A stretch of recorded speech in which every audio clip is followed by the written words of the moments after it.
Join us in prayer and pledge. If you please bow your heads. Dear Lord Jesus, we thank you for this day. We ask for your wisdom and discernment in the decisions that we are to make for the county of Hillsdale. Lord, today we also remember those brave men and women who served our country.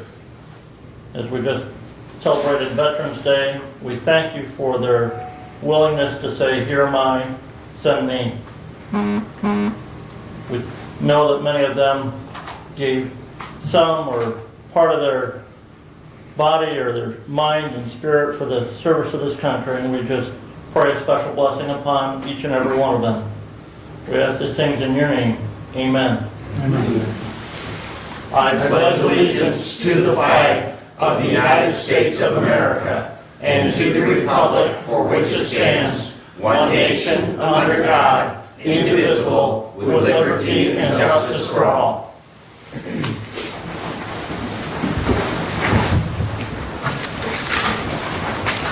All right, thank you. The first thing we'll have is public comment. Our rule is on the agenda sheet. I'm going to dispense with reading of that. Is there anyone that wishes to please approach the podium, state your name. Good morning. My name is John Johnston. I am a Jackson County resident, and I am employed by Lifeways, overseeing safety and other administrative services in both Hillsdale and Jackson County. However, the background and perspective I would like to share is as a military veteran and as a retired public safety officer and paid on-call fire chief for a southern rural township in Jackson County. Before I read some sobering statistics, I want to state that my personal opinion is I feel passionately that the primary role of government, the primary role of this committee here, respectfully, is to protect the safety and welfare of its citizens, and in turn also protect those that protect us. With us just honoring veterans yesterday, I think it's important that we acknowledge that veterans are at a 57% higher risk of suicide than those that have not served. Further, while only 7% of Americans are veterans, they represent 13% of our homeless population. Regarding our emergency responders, they are exposed to the worst, most tragic events that occur in our communities. The average person will experience only 1.5 to 2 critical incidents in their lifetime. 1 to 2 critical incidents. The average police officer will experience an astounding 800 such incidents. Statistics are similar for other emergency responders. As a result, mental health disorders are understandably higher with emergency responders, 30% as opposed to 20% for the general population. Despite some of the fringe, extreme views given during some of the public comments I've heard here against mental health care, no one is exempt from mental illness. It is our families and our friends, and yes, even our heroes. The lock-em-up strategy for the homeless and the mentally ill that some have proposed is illogical and only adds to the challenges faced those in mental health care. Things will not improve by ignoring the problem or endorsing the stigma that mental health is a they problem. It's all of our issue.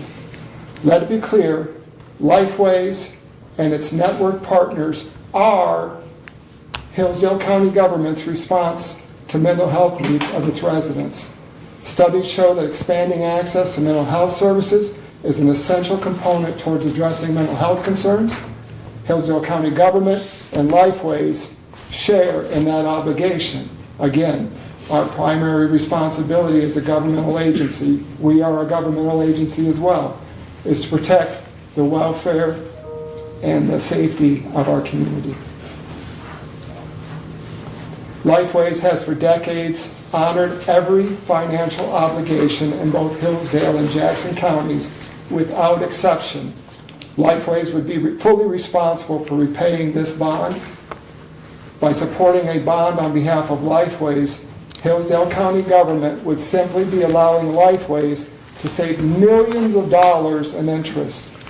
That money would be far better spent on providing expanded services for our Hillsdale County residents rather than going to some corporate banking institution. Thank you.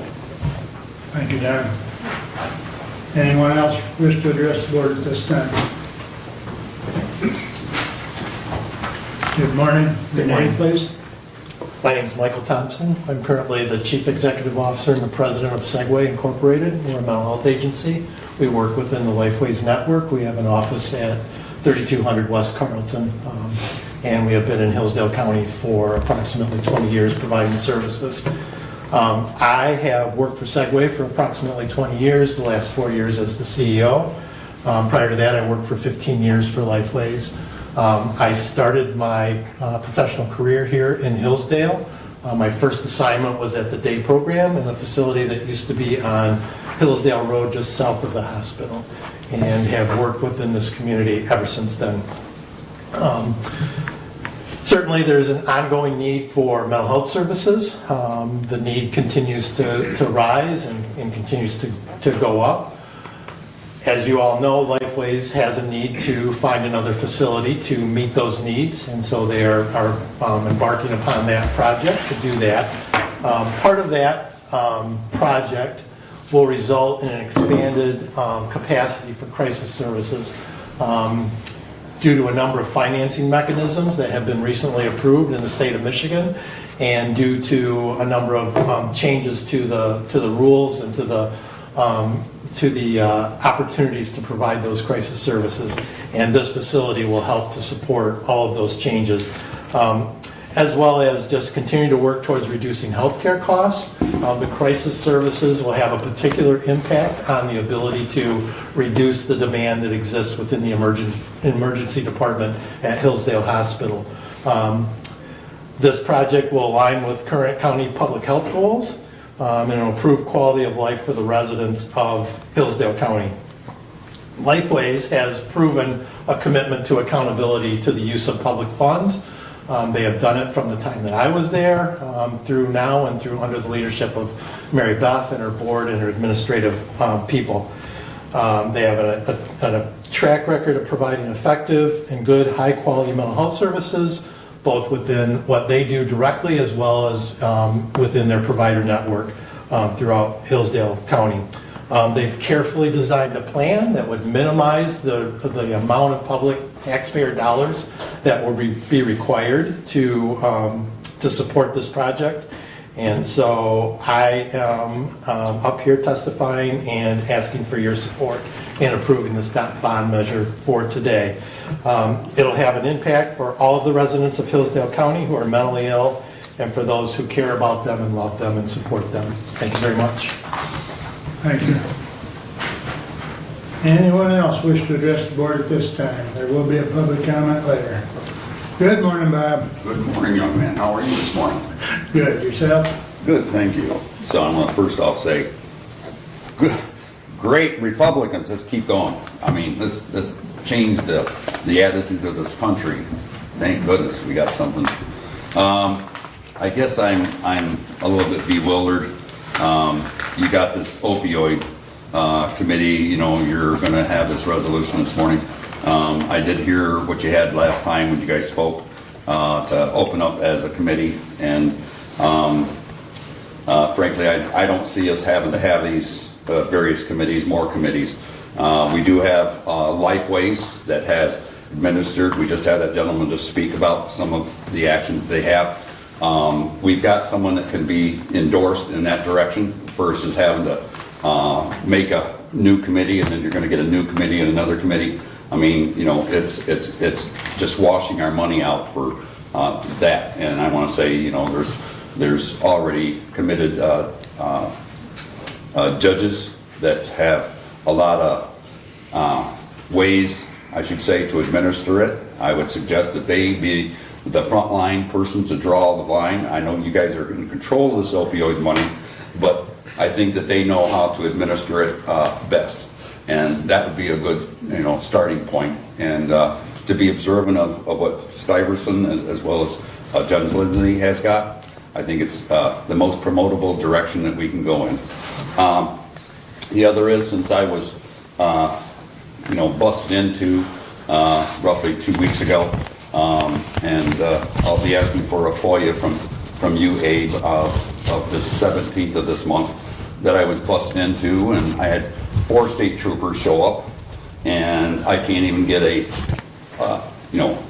statement, a case number that I got brief, but I can't get a piece of paper without a FOIA. Are you kidding me? This is nonsense. I got to be able to have access to something. So again, I don't know what's up with the sheriff's department. I believe Mr. Hodshire is here today. Hopefully we can get better some that will be wishing to be employed at that sheriff's department. But the lack of wanting to be a part of the sheriff's department, I think, is very considerate, and we need to find out why. Anyway, I want to thank you guys. Have a great day. Thank you, Bob. Have a great day, Scott. Anyone else wish to address the board at this time? No, it's good. Seeing none, we'll move on. Consent agenda, I would entertain a motion to approve. Move to approve. Support. Any additions or corrections? Hearing none, all those in favor of the consent agenda signify by saying aye. Aye. Opposed, same sign. Consent agenda is approved. Correspondence is listed. Any comments on correspondence at this time?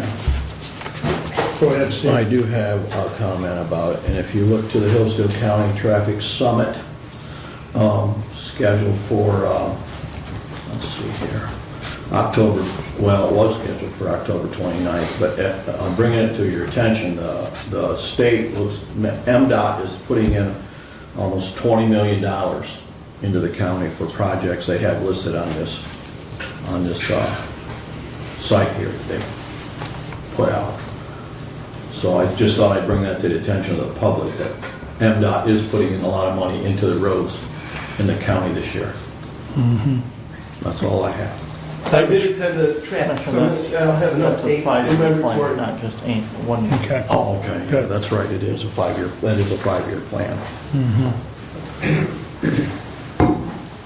Any other comments on correspondence? Hearing none, move to the regular agenda. And just as everybody got in here, I move to go to closed session pursuant to MCL. Do you want to approve the regular agenda I'm first? sorry, yeah. We can't move to approve the regular agenda. Then we'll get to that. All right. So, Mr. Chair, Yes. I will make a motion to approve the regular agenda with the deletion of 10-2, Resolution 24-120, in regards to the 911 Director job description. Do I have support? I support. Thank you. Any other additions or corrections to the regular agenda? Hearing none, all those in favor with that deletion signify by saying aye. Aye. Opposed? Okay, the regular agenda is approved now. Now, again, sorry, everybody. I move to go to closed session pursuant to MCL 15.268E to discuss trial and settlement strategy in the matter of Doobie v. Barkley et al., case number 124 CV 00570-HYJ-RSK, pending in the Western District of Michigan because discussion in open session will be detrimental to the financial position of the county in the defense of this case. I will support. Moved and supported. Commissioner, who do you wish to stay in the room? I would ask that the county treasurer and our legal counsel join us in that discussion. Sheriff? Yes, the sheriff as well. Thank you. Duly noted for the record. Roll call, please. Commissioner Ingles, Yes. Commissioner Lanius, Yes. Commissioner Wiley, Yes. Commissioner Benzing, Yes. Commissioner Leininger. Yes. Passes 5-0. If everyone would please step out, other than those people named, and then we will take a short, when we come back, we'll take a short break to allow everyone time to get back in here. Thank you.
we're good. Okay, thank you.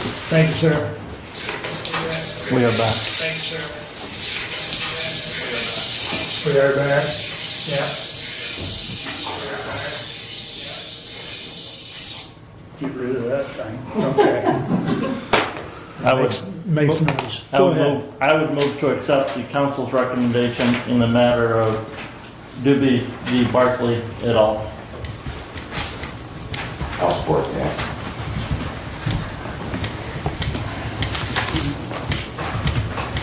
Let's do a roll call on that, please.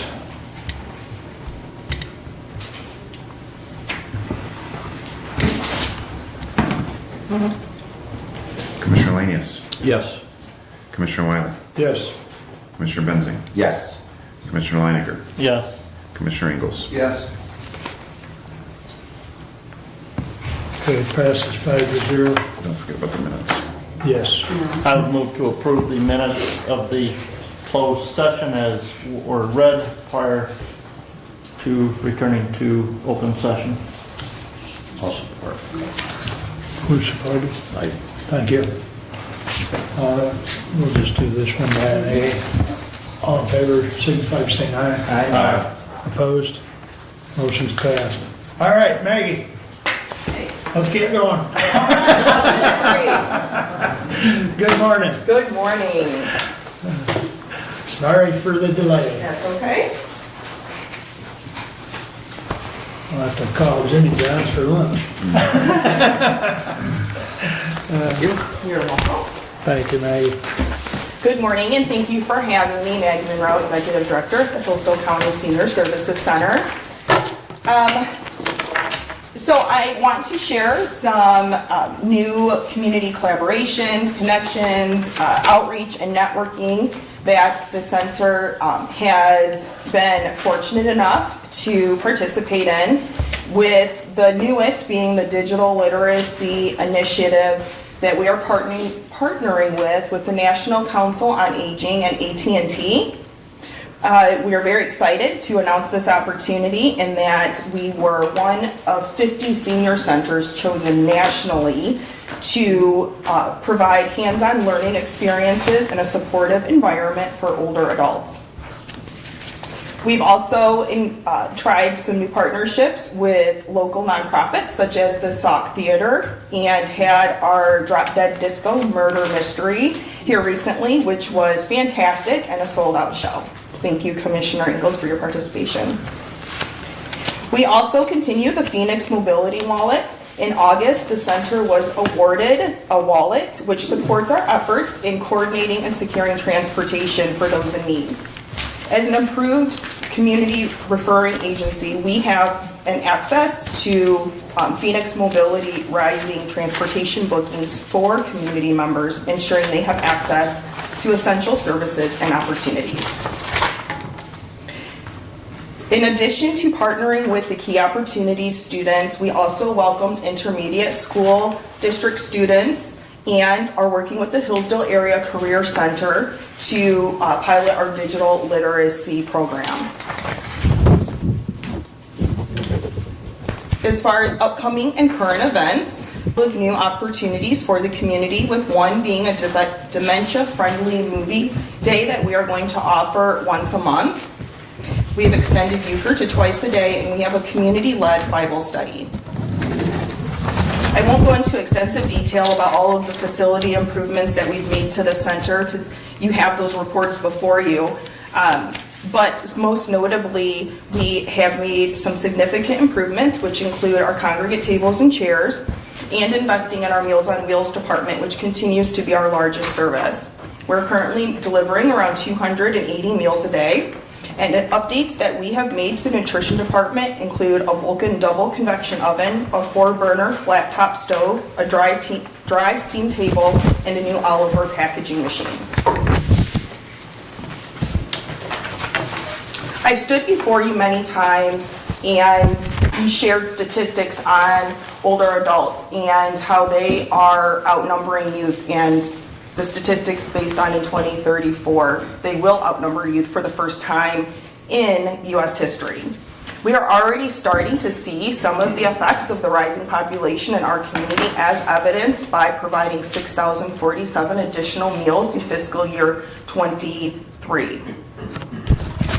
With that, our Thanksgiving appeal is dedicated to our Meals on Wheels program to help us in purchasing a new vehicle and continue to deliver meals Monday through Friday and shorten some of those routes that are becoming quite long because of adding more people to that service. I also shared in my report many testimonials the center has received from July to October, and for the sake of time, I will not read them all, but I would like to read two.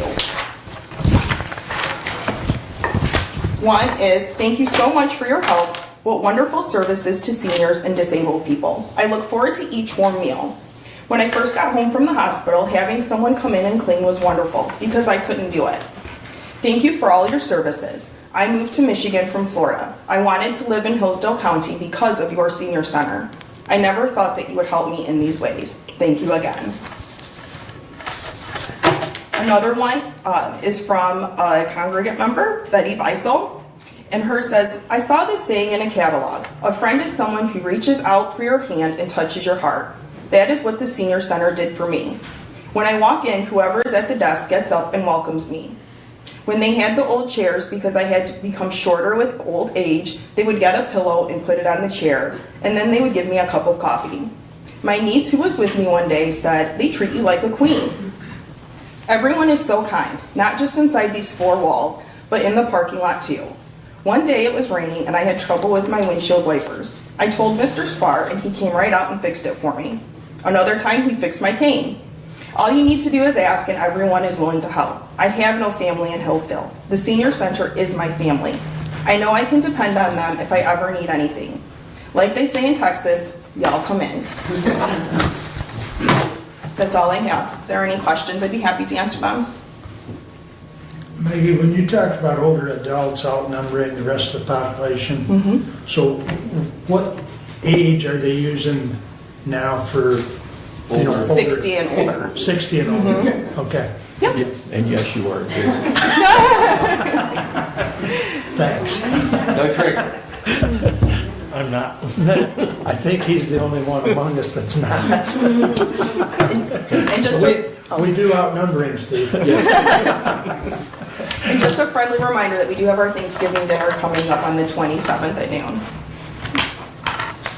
On the 27th? Correct, November Wednesday, 27th. 27th. Okay. At noon.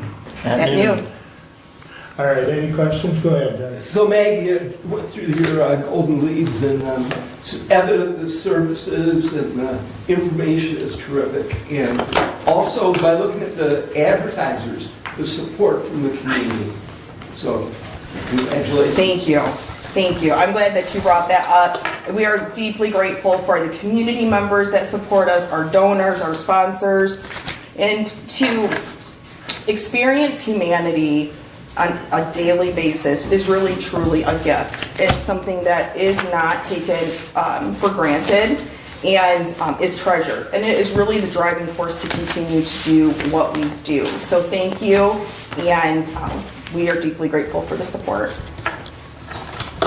Any other questions for Maggie? Thank you so much for coming in. You're welcome. Thank you. Well, she gets the fun stuff. Wait a minute. I still have no Seminole. Would you like one now? Yeah, you don't get to talk, Dan, unless you bring the treats. What I'm passing out here is just our income statement for end of year '24. Just a few things I want to highlight, just to point out for you. We do have our audit coming up the first week of December, so hopefully next time we're here, we'll be able to present our audit. So I'm going to touch base on a couple revenues. You're going to see under general donations, our donations there were up tremendously from prior year. That is due to a large donation made by an anonymous donor. And that donor used to be a client of ours at one point and thought highly of the center. You're also going to notice under Medicaid waiver, we're $40,000 increase from last year as well. I give a lot of credit to that to our home-based workers for helping to clear up our waiting list too. Getting people off the waiting list really helps with that. Under grants though, you're gonna see $184,000 there. Unfortunately, that's not gonna be the same this year. We did not receive the Safe Plus grant for the second year, so we're looking at avenues of how we can fund that to continue that program, as it was a very successful program. Under program expenses, I want to give some credit to our nutrition director. As you'll see under raw foods, it's $260,000 for FY24, which is only 10 grand more than FY23. And as you all know, inflation really hit us. She kept a really good control on those expenses during that time. We are looking for that to increase. As Maggie said, though, we are serving more meals and delivering more meals. So we have to keep that in mind as well. Maintenance, that's a heavy hitter for us this year. Last year we were $20 more than the previous year, $20,000 more than the previous year. That's because the building's getting older. And as that happens, we have to keep maintaining it. So we got a lot of plans ahead of time for the new roof possibly, new boilers, new parking lot, and the list goes on. But with all that said, I'll skip to the bottom line. For the net income for the year was $278,168.17. Any questions? Questions? Most of your money for Meals on Wheels comes via Wellwise, correct? Well, it's all diversified, yes. Wellwise, millage funds as well. Okay. But yes. Yeah. Yeah. Some Medicaid waiver as well, too. Okay. Yeah. Okay. Oh, we do have a third-party contract with Tomei Pace out of Jackson as well. So they're another source. Did you want to share what millage funds covered in last fiscal year for Meals on Wheels? I don't know that right offhand. 29%. Thank you. Yes. Okay. Yeah. And you do take a lot of private donations for that. Absolutely. For that yes. program. Actually, it's very heartwarming too. We'll have Meals on Wheels drivers come into the office with maybe a roll of quarters or even a roll of nickels. And these people, they're giving what they can. It's beautiful. Any other comments or questions? Do you know when your last bond payment is? May. That'll be in May. Yeah. Okay. Yep, I know that one. So after that, we'll have to do a deed transfer from the county back to the Senior senior center, center on yeah. the real estate. Mhm. Just, I would ask that you guys would plan for that and make sure that you guys cover that recording fee on Absolutely. that deed, so. Yep. Not a problem there. Good. All right. Awesome. Anything else? All right. Thank you. Well, thank you, everyone. Have a good day. You too. Enjoy the cinnamons. All right. Don. Good morning. Good morning, how are you doing today? Good. Let's give you an update on how the Veteran Track probation program is going. Since I was appointed the Veteran Track probation officer in May of 2022 through the State of Michigan District Court 2B in Hillsdale, since the initiation of the program, we went from 8 probationers to up to 42 that we have served. And that is pretty much phenomenal. Now, as our current number of caseload is now 22, 1 probationer is with drug court, which I'm doing some liaison work. 1 probationer is due for a probable cause conference on November,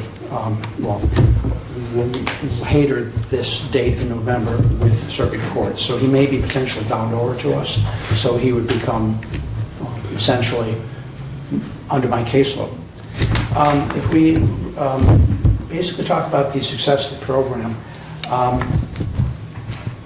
we have been able, with the help of the VA, with the help of the county Veterans Board, we've been able to get 42 out of 42 probationers registered for for VA. I would say over half of them weren't even registered when I would get them under my caseload.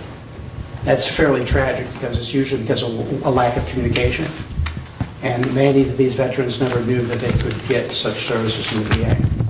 I wish to credit the help of Jamie Wright, who's a veteran track coordination social worker with the VA in Ann Arbor. He was able to help a partnership with me in order to help facilitate any of the treatment needs that my probationers needed. Many of them were either varied with medical or mental health. I think it's a good thing that my background is as an occupational therapist because I can write in good medical language, which was able to fast track many of my probationers to the critical health services that they needed. So it's kind of good having that background. So although I'm kind of retired from that career, I guess I was unretired when I took this position. Overall, it's been a good yet a challenging event to be a part of this marvelous program. It's not something I'm going to take credit for. This is a we involvement. I have to credit the County Board of Commissioners. Mark, I have to credit you for your support. Renee Shercliffe for her role. Sheriff Hodgshire, Judge Lindsay, Judge Megan Stuyvesant, our current prosecuting attorney and the assistant prosecuting attorneys who were on board with this project. And because of that, we have been successful. Now it's unfortunate that I'm the only veteran track probation officer in district court in any county in the state of Michigan. And I get counties calling me asking me, what is this about? So I explain it to them, and I do a lot of public speaking. My last, in Michigan, I went to the Michigan District Exchange Club in May. I spoke with them about our program. They were so impressed, I went to the regional meeting and I spoke about our program.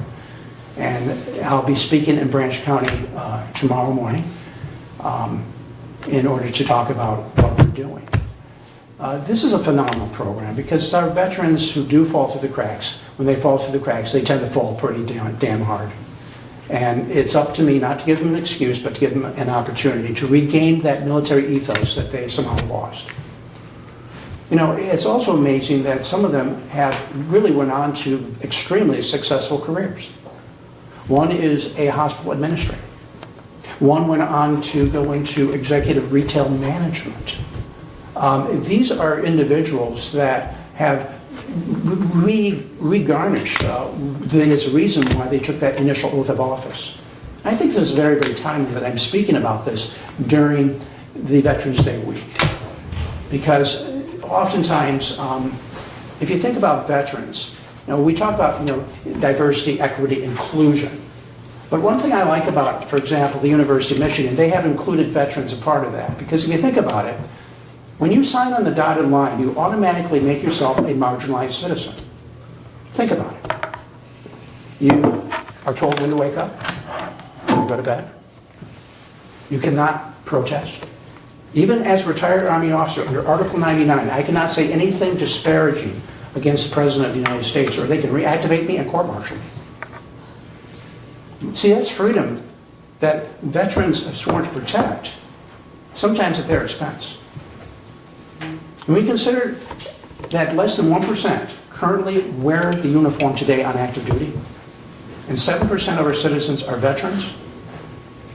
I work with people. I know family members who the only veteran they know is me. Now that's pretty sad. So it's very important that when these people fall through the cracks, when they come to see me, I'm not trying to give them an excuse. As I said before, I'm giving them an opportunity. And they understand that Major Don Michael is going to be there to back them up. I will praise them in public, and I'll do unnice things to them in private if I have to. But the reality is that the court gives a damn. This county gives a damn. And I give a damn. The average age of our clients, 47. Yet the specific age ranges is very interesting. The youngest one we have is currently 24, and the oldest one is 76 years old. Out of those we served, 39 are male, 2 were female. One case is with drug court. With the race, 39 are Caucasian, one was African American with mixed Caucasian and Hispanic background. And with the successful graduation rate at this time, we are up to 20 and 21 beginning tomorrow. So I'm very, very proud of this program. We have accomplished a lot. And I thank the county, I thank the Board of Commissioners, I thank the Veterans Board for making this happen. Are there any questions? Questions? I'll just make a comment, Don, and I think it's important, and I think you can appreciate this. It's important that our youth recognize veterans and take a moment to just say hi or hello, because sometimes just that little personal interaction stays with that person forever. And I had one of those interactions over the weekend. I had a grandson's hockey meet. I'm sitting in the hallway with him in between games, and another one of the little hockey players, because there was like 4 or 5 teams there because it was a tournament, and one of the little hockey players from Flint walks by, stops, takes off his glove. I was wearing my U.S. Army veteran hat, and took the time to shake my hand and say thank you for your service. And it's those little moments that last a lifetime. And some of the veterans you're working with, those little interactions make a huge difference. They absolutely do, sir. So, They absolutely do. so I just wanted to share that little story with you because it's, go ahead, Steve. I attended the Hillsdale College Veterans Hall of Fame, Hall of Valor award ceremony last night. I don't know if you were there. I was not, sir. What a fantastic event. First class all the way. Really nice event. And I recommend that next year, attend it. You really will enjoy it. Wonderful. You also. Yes, sir. I was at the University of Michigan Student Union yesterday for a major banquet for all the veterans. And it was such an honor to see all these faces and to learn about all the places each of these individuals served and where they served, what they did. And, you know, it's very interesting. It's you may take off the uniform, but the uniform never takes you off, okay? And I will always be a soldier. I will always be a trooper. And that's something that is always within my ethos. And as we're coming to a very important month, I also like to say that there's a great game going on, coming up in just a couple of weeks. So go Army, beat Navy. Very good. All right, thanks for coming in, Don. Thank you so much. All right. Moving right along. That's going to help get Mary Beth set up, and away we go.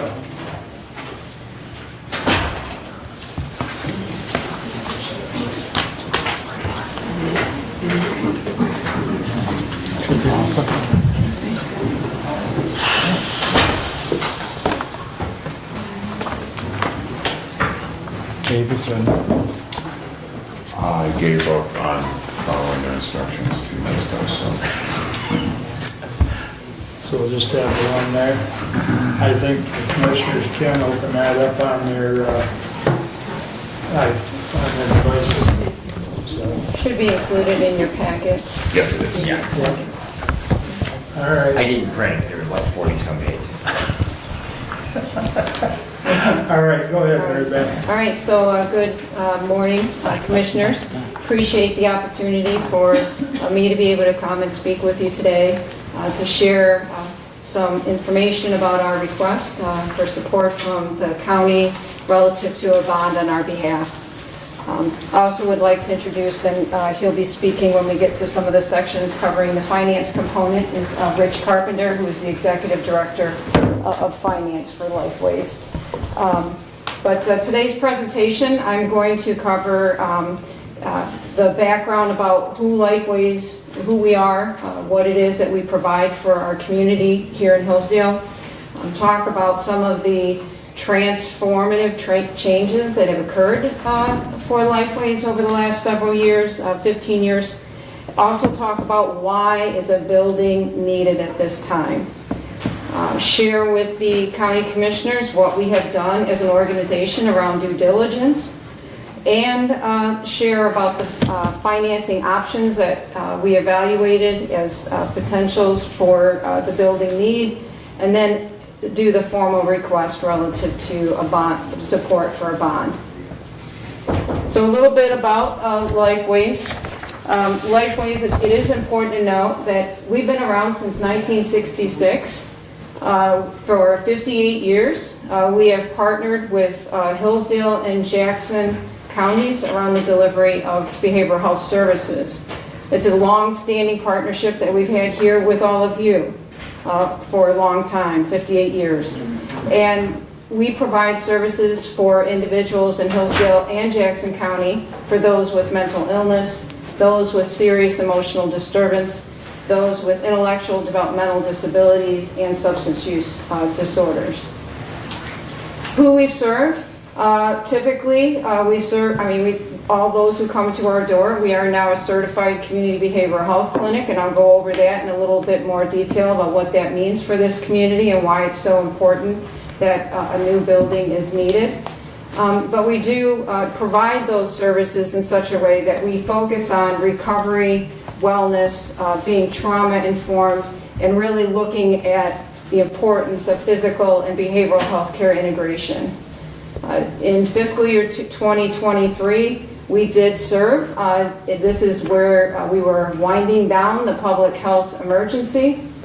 And we served 1,400 individuals in our community here in Hillsdale and their families, and provided over 68,000 services. But we have had transformational changes. We are not unique when it comes to transformative changes as an organization. Many of us over the course of our time, and even probably you as a county, have experienced changes.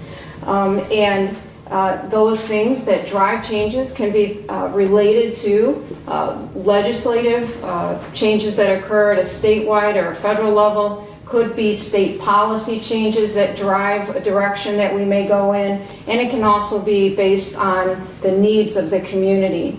And in 1997, probably the major change that some of you hopefully are aware of was that we became an authority. There was the mental health code was revised, and it allowed for organizations, community mental health agencies, because we were a department of the county at the time, to become an authority. And we did that in 1997. When we look at 2011, we had a situation occur as an organization where this was community need driven, and where we had lost a provider that was doing our access. It's the point where people come in and are screened for services, and we had to bring that in-house. So we started to provide direct care in 2011. And then in 2014, the state of Michigan policy made a decision in regards to the fact that they were going to consolidate prepaid inpatient health plans. And what that means is that the prepaid inpatient health plan, also known as a PIHP or Mid-State Health Network for our region, we were one as an organization prior to 2014. They were going to consolidate from 18 to 10, and when that occurred, we knew that we were not going to withstand that consolidation as the smallest in the state, and we affiliated and Mid-State Health Network was created. It is the PIHP that receives the Medicaid revenue first before it comes down to the community mental health. Then there was significant changes over the last 10 years, really as a result of federal legislation that was passed by Senator Debbie Stabenow that I've shared with you here before, called the Excellence in Mental Health and Addiction Act. This act allowed for the communities across the states, nationally, to be able to have a designation as a certified community behavioral health clinic that is similar to a federally qualified health center. When this happened, strategically as a board, the board made the decision that we would evaluate our readiness to become a certified community behavioral health clinic and start to prepare in order to become a certified community behavioral health clinic, because that would allow expanded access for services in our communities of Hillsdale and Jackson. In 2017 and 18, as you know, we came to the counties because in 14, when the Medicaid expansion happened, the state of Michigan cut the community mental health general fund dollars by 70%. That significant reduction in revenue that was utilized to serve people who are uninsured forced us to be in a position to partner with our two counties around the passing of two millages. And we were the first and still the only community mental health, I think, in the state of Michigan to have a two-county millage in both counties. Then in 2021, like I shared, we strategically were preparing as an organization to become a certified community behavioral health clinic. And in order for us to do that, one of the opportunities was to apply for a federal grant for our readiness to do so. And that happened, and in 2021 it was extended for an additional 4 years, so we're kind of wrapping up into our final year of our current federal grant continuation. And then the good news, in 2023, the state of Michigan expanded the demonstration at a federal level, and we applied at a statewide, and we are now part of the state demonstration as a certified community mental health clinic. And currently in the state of Michigan, there are 34 certified community behavioral health clinics with additional revenue this year that's been earmarked to continue to expand that at a statewide level. So why is that important when we talk about this community here in Hillsdale? Why is it important that we have a certified community behavioral health clinic as part of Lifeway's model? Why that's important is because it's really about expanding access to mental health services. It looks at providing the delivery of services in an integrated way, that it isn't just providing behavioral health services in a silo, but it is about partnering with other stakeholders, providers in your community, law enforcement, and primary health care to really address the needs of your community. And it is important to share that individuals who have a mental illness typically die 25 years earlier than individuals without a mental illness, and that is largely due to a lot of the medications that they're on that create comorbid conditions like diabetes, obesity, heart disease, and being able to provide service delivery that is truly a holistic approach embedded with primary care is showing significant improved quality of life for individuals who struggle with mental illness. When we look at the Certified Community Behavioral Health Clinic for Hillsdale, it's going to allow us to expand in our crisis continuum, and I'm going to share a little bit more about that. The services that we are currently providing, but be able to expand on that for Hillsdale community, expanding case management, outpatient therapy, access and intake services. Really all of the services that we're currently providing, we will be expanding that to the community. And typically, nationally, CMHs or other organizations that have become a certified community behavioral health clinic have seen a 28% increase in service delivery as a result. A little bit of background about our current building. So we, as I shared earlier, we partnered with the county. We've been a partner with you for 58 years. And when we ventured into the need for a building at the time, we were an agency, a department of the county. And so at that time, the county and Lifeways at that time was Jackson Hillsdale Community Mental Health Board, worked with Northern Health Foundation to finance the building that we're currently in. And then we entered into a lease agreement with the county for the payment of basically to cover the cost for the construction of that building. And it was paid off in 2014, and then we entered into a long-term lease agreement with the county. And currently, our lease will expire in March of 2025. We have received notice from the county in regards to the fact that they're going to allow for a one-year extension with the option of up to 6 months, month to month. So that would take us until October of 2026. So that is the current building, and this is our current location. For those that may not know where Lifeways is located, is there on 25 Care Drive. So why is there a need for a new facility in Hillsdale? Like I shared, we've worked really hard as an organization to become a certified community behavioral health clinic that will allow for expanded access to all in the community. And as such, we've worked hard over the last 2 years to really evaluate those program needs and come up with a concept drawing about what our needs are. We also need to make sure that this building creates the same welcoming environment that is our desire as we have in Jackson. And I know some of you have seen or done a walkthrough of our Hillsdale or our Jackson facility. This is the Hillsdale vision. This is something we had worked with the architect on relative to looking at that expanded program needs. You will see this included in your packet as attachment K, so you can look at it in more detail than what you can see on the screen here. But really, it is about expanding the ability to ensure that we have enough space to expand those services in case management and psychiatry and outpatient. And also, this is going to allow for a crisis center here in Hillsdale that will have, as part of that, a crisis residential unit. It is not a shelter, okay?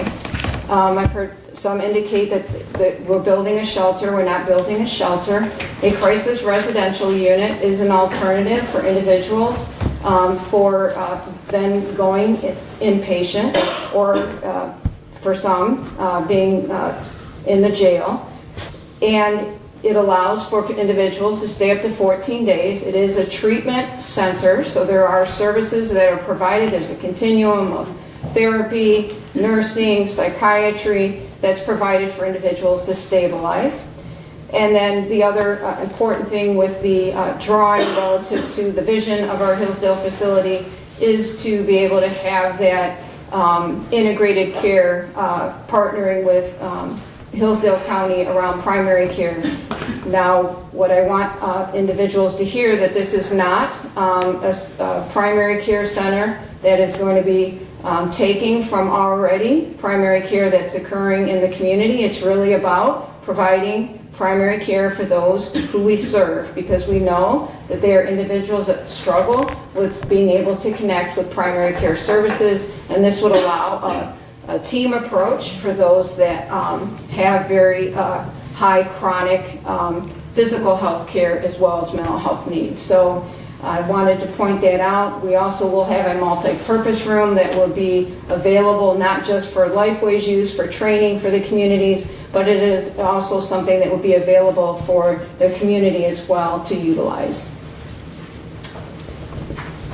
So knowing that we came up with what the concept is, we did our due diligence as a board to really look at what are our options for Hillsdale County relative to building these.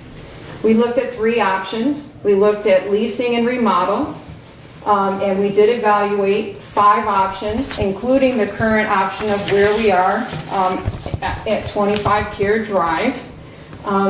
We also looked at purchasing a potential piece of property and remodeling that. And with this one, we looked at, there were 3 available options at the time that we were doing our due diligence. And including looking at 25 Care Drive as a potential option. And then the third one was really looking at a new construction And we did evaluate 3 options, also looking at a piece of property that the county owns right across from where we're currently at. And that was not a viable option based on county's decision, that a communication that you had sent to us.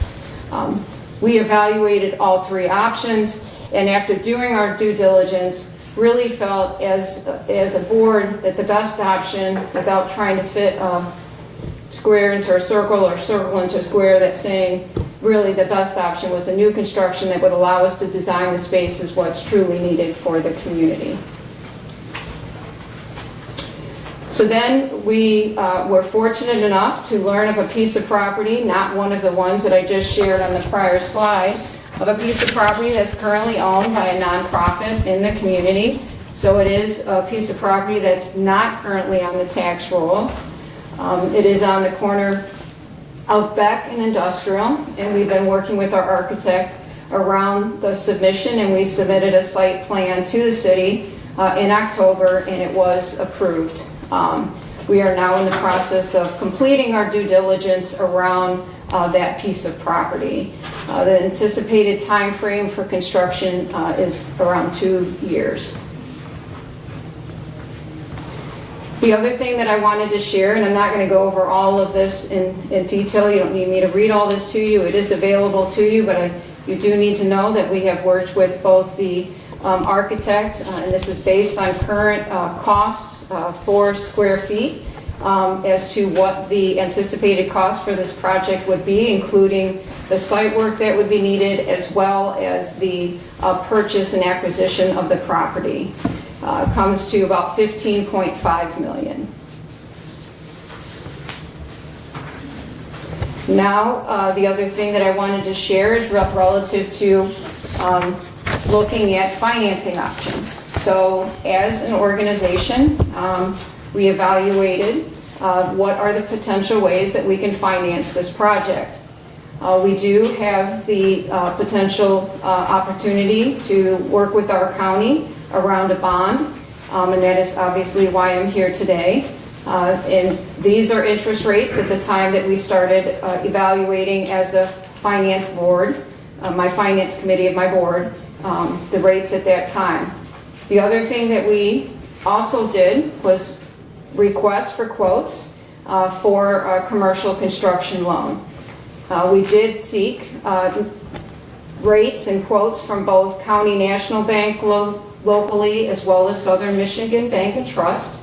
In addition, we also looked at Chase Bank and PNC Bank, because those are banks that both our regional entity has an affiliation and relationship with, as well as Lifeways.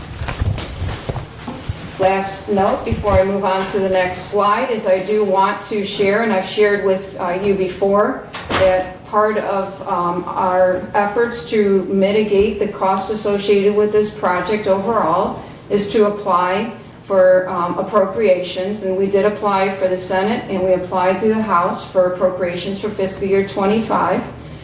We have heard through the Senate, it made it through its first step in the process, but for the House it did not.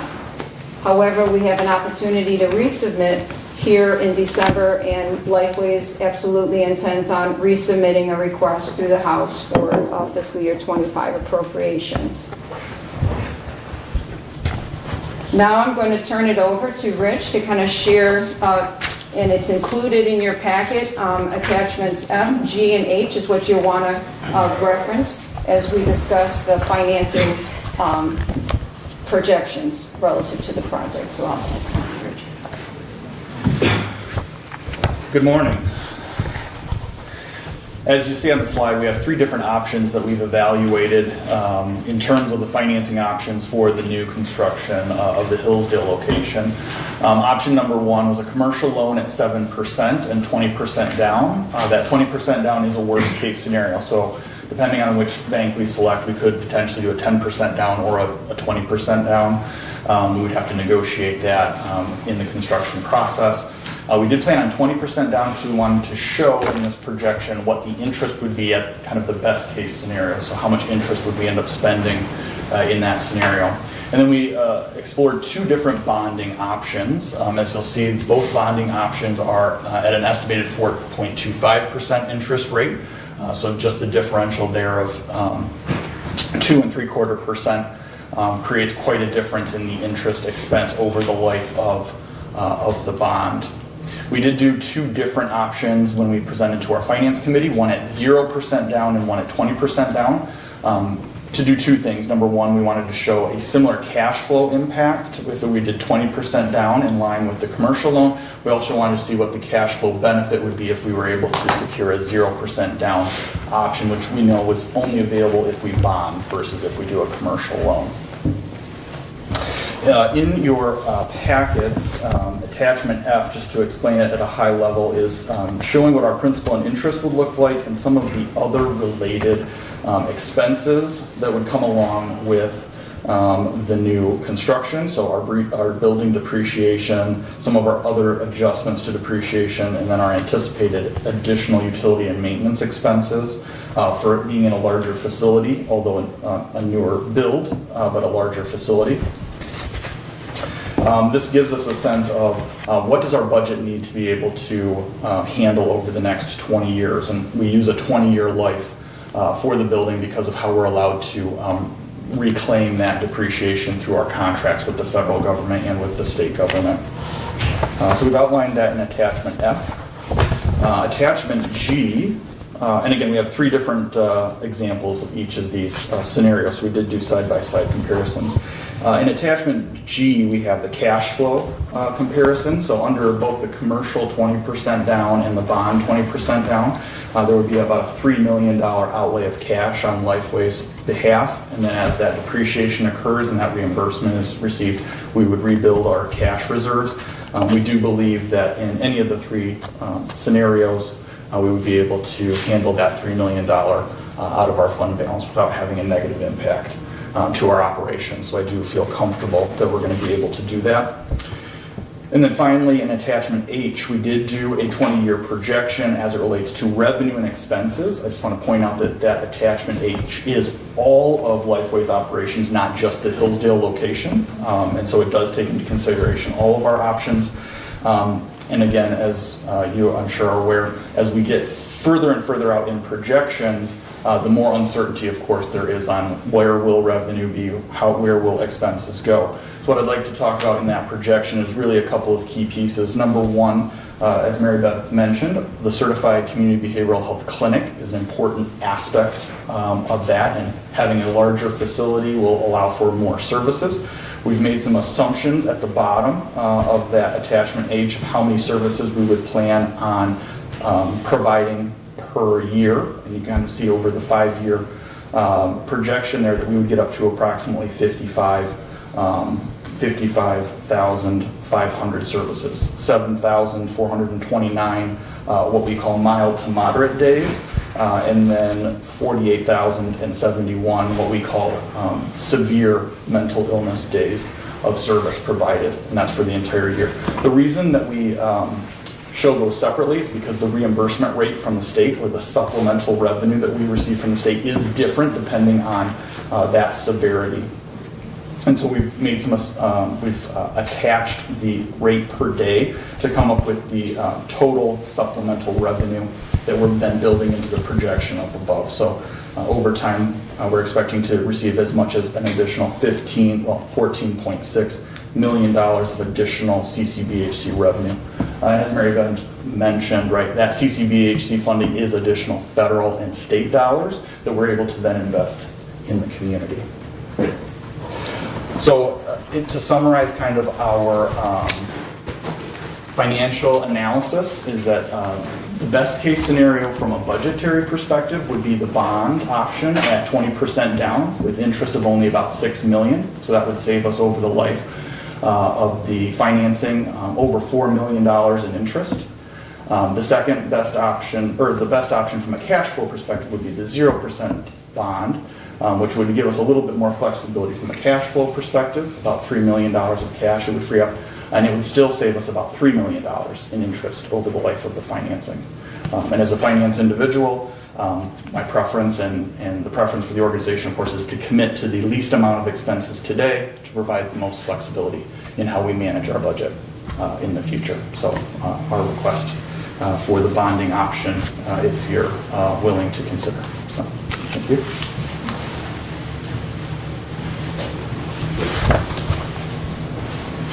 All right, I have a couple additional points that I just wanted to make sure that I covered.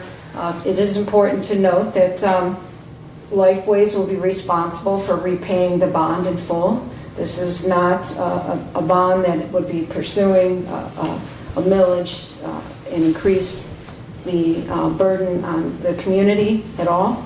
The millage and the general funds that we currently receive would not be utilized to repay the bond. As you saw in the previous slide, it is Medicaid dollars that would be, because we can depreciate that would cover the bond moving forward.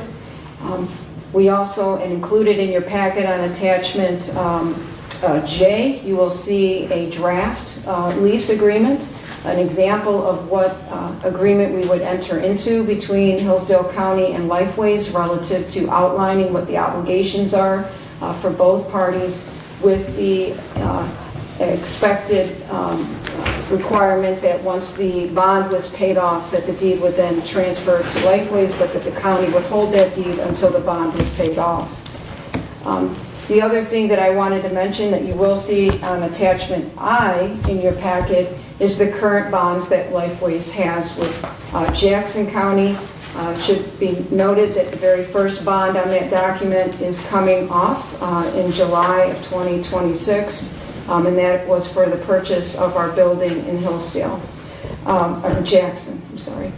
And then lastly, you will also see as an attachment E, a letter from the county indicating Lifeway's financial responsibility and positive relationship that we've had with our obligation to Jackson County with the bonds that we have had and currently have with the county of Jackson. Lastly, I think to note, we are an organization that is accountable. We're accountable to our community. We're accountable to those that we serve. We have an annual financial audit that occurs and is open to the public. We have a board of directors who maintain transparency and accountability. Anybody is welcome to attend our board meetings. And now we have the ability for people to attend virtually, not just via in person. The other thing to note is that you and Jackson County make the appointments to Lifeway's board. And I report to all of you on a quarterly basis. And so there is accountability as it relates to the expectation of Lifeways to all of you. And then lastly, I do want to point out before I formally request is that included in your packet, you will see letters of support from Sheriff Hodshire, from Honorable Judge Lisney, from J.J. Hodshire from the hospital, from Hillsdale Hospital, as well as you should have received in your packet from Mike Thompson from Segway, one of our longstanding providers here in Hillsdale. So I do request for the Hillsdale Board of County Commissioners to issue a bond on behalf of Lifeways, a community mental health authority, for the purpose of a new construction of the Hillsdale Mental Health Facility. And with that, I will pass it on to questions. Questions or comments?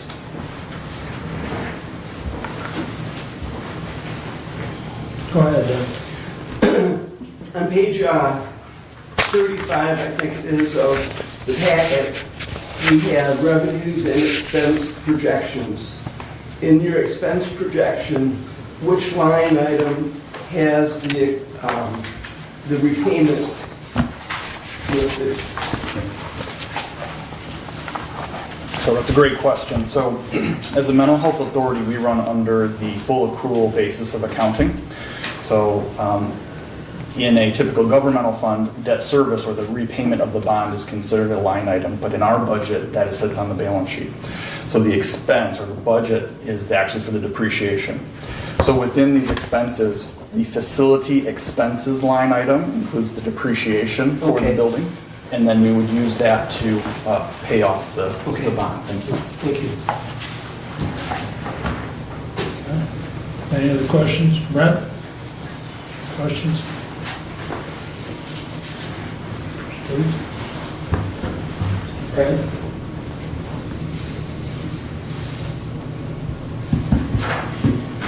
With that, Brent, would you introduce that resolution, Yes, please? and we have a resolution 24-115, the General Board of Commissioners. We will recommend the authorization by the Board of County Commissioners of Hillsdale County to engage the services of a qualified bond counsel to advise the county commission on all legal matters related to the issuance of a bond to fund the construction of a mental health facility located at 3310 Beck Road, Hillsdale, Michigan, and to draft all necessary legal documents related to the bond issue. Respectfully submitted, and I move for adoption. I'll support. And again, Commissioners, and remember that this is not actually issuing the bond. There's many additional legal steps that we would have to go through prior to issuance of that bond. I believe, Commissioner Wiley, you've had a brief conversation with the bond counsel that's also advising us on the 800 megahertz bonds, which were voter approved, and he said that this would be something underneath Act 34, and that's Act 34 of 2001. So there is specifically a public notice posting requirement that is part of that act as well. So that I believe we would have to comply with before we could actually proceed with issuance of a bond. Correct. And Mary Beth and staff have been through that same process with Jackson. So they're very familiar, they can assist us, since we're all rookies on this bond issue.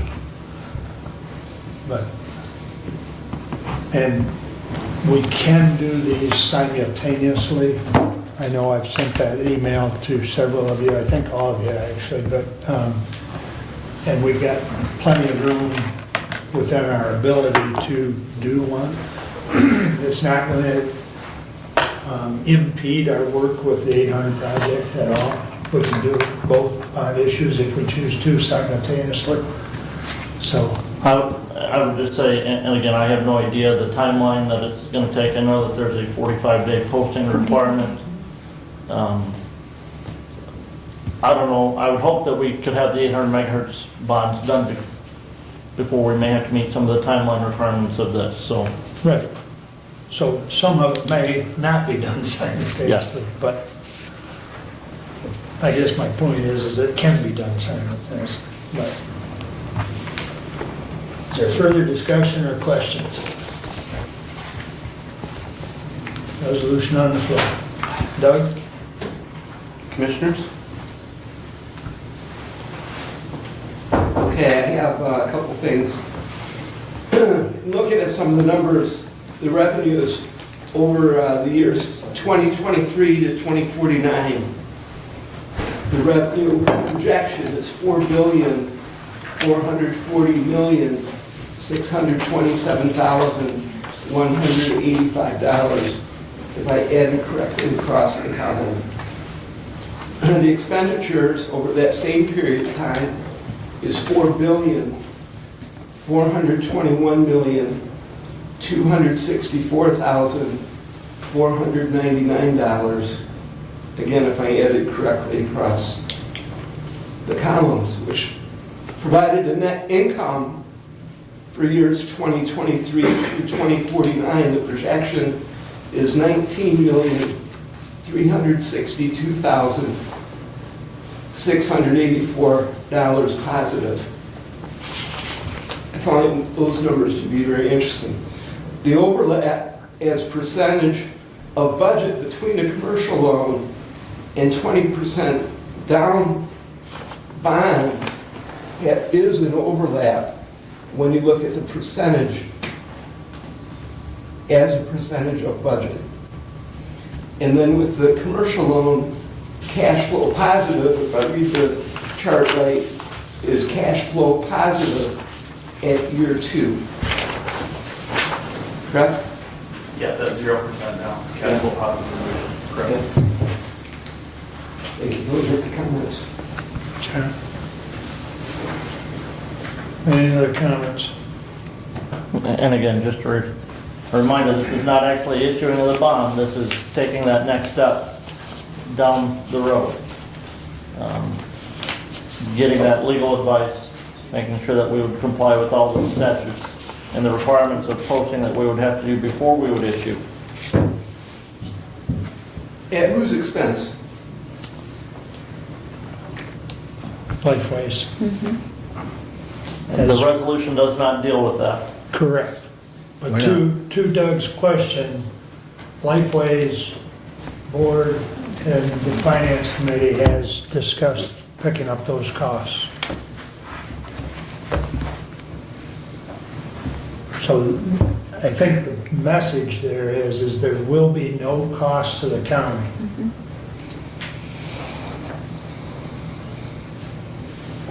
I think that should be clarified within the resolution itself. I would, let me get back here to this. I believe I can do that here real quick, Commissioner. The right side of the room here is working on a friendly amendment. Well, we'll just do an amendment. Yep. I would move to amend the resolution by adding another paragraph. Furthermore, Lifeways shall be billed all costs associated with this That sums it up. bond investigation. You good with that language, Steve? Well, I don't know if that solidifies it for me. How do we use that council for the 800 megahertz then? Are you going to use the same council for the 800 megahertz? Yeah. And then are you separating that bill from the Lifeways bill and all that? Yes, the legal counsel would have to, when we talk to them, they would have to send that billing to us based on their work for the 800 megahertz bond issue. The same with, if we work with the financial advisor that Stephanie uses for that bond issue, they would have to break their billing out for, this was for the 800 megahertz, this was for the Lifeways bond issue. Steve, I would suspect the billing we would get would be the same or similar to what we get from Labor Council when it's broke out by department, because we have different departments contacting Labor Council, so it's broke down in the bill. So I suspect it'd be similar. Stephanie? When we borrow from the taxes, that payment doesn't come until the end of everything. So I'm not sure that's going to be the case, but I assume so. So it would be at the end of. Yeah, some of those. And that's the same way with the financial advisor. They always go afterwards. Okay.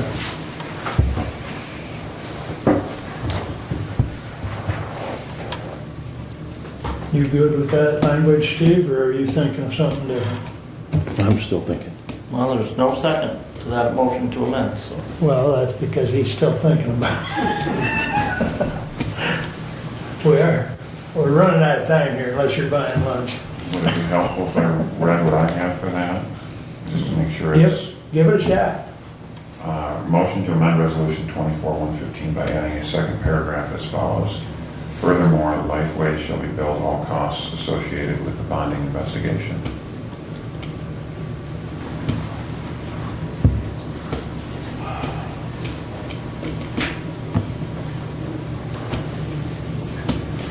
I just don't think I can get comfortable with that resolution. All right. I'm comfortable with the amendment.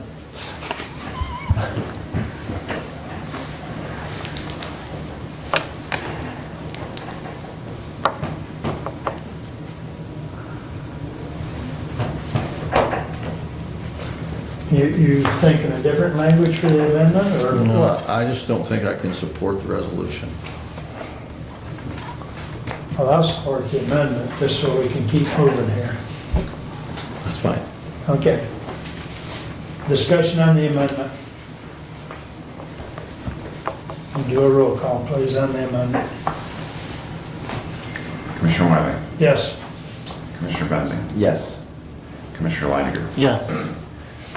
Commissioner Ingles, Yes. Commissioner Lanius. Yes. I believe it passed 5-0. Yes.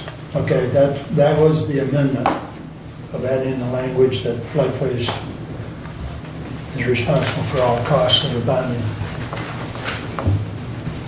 Now, is there further discussion on the resolution as amended?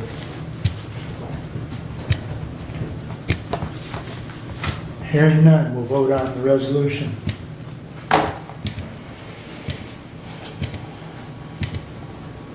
Commissioner Benzing, No. Commissioner Leininger, Yes. Commissioner Ingles, No. Commissioner Lanius, No. Commissioner Wiley. Yes. I believe it fails 3-2. Correct? Yes.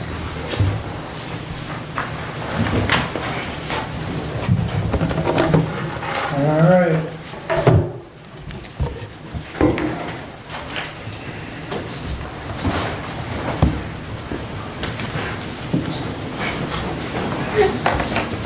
Brett, please continue. All right. Finance Director Ringman is here, and we have our next resolution regarding the general fund budget for 2025. I move for approval of to the Honorable Board of Commissioners, and this is Resolution 24-116. I move for approval of the tentative 2025 budget for the general fund of the County of Hillsdale. Respectfully submitted, Brent Lanier, Budget Chair. And second? Mr. Ringman, come up, and I believe there does have printed copies of the general fund budget, if anybody would like a copy of that, so that you're not having to look through, if you got, as well as a documentation showing those items that were requested, what was funded, and what was not funded.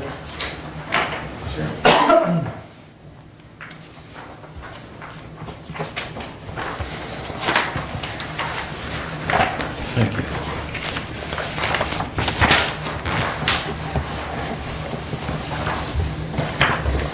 Thank you.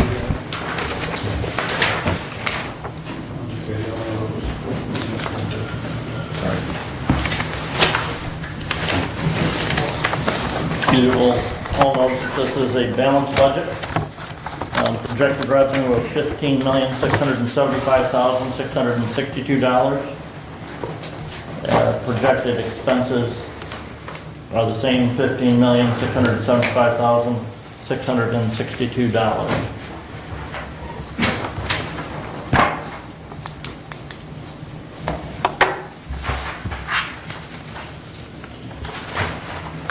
Go ahead, you've got the show. Either you or Brent, whoever wants to start running with this thing. I mean, I gave you a sheet there that has the original requests of every department. And for the most part, I've only included things on that list that we had to reduce from what was requested in order to balance the budget, or anything that we did reduce. If you look at the second page of that sheet, it will show you the total amount that was reduced from what was requested, from an expense standpoint. There are also some other things that are shown that were requested that we were able to fund within the balanced budget that's presented to you. So some pretty big items in there. For example, I think we have $73,000 in the budget to redo the parking lots at the sheriff's department. We have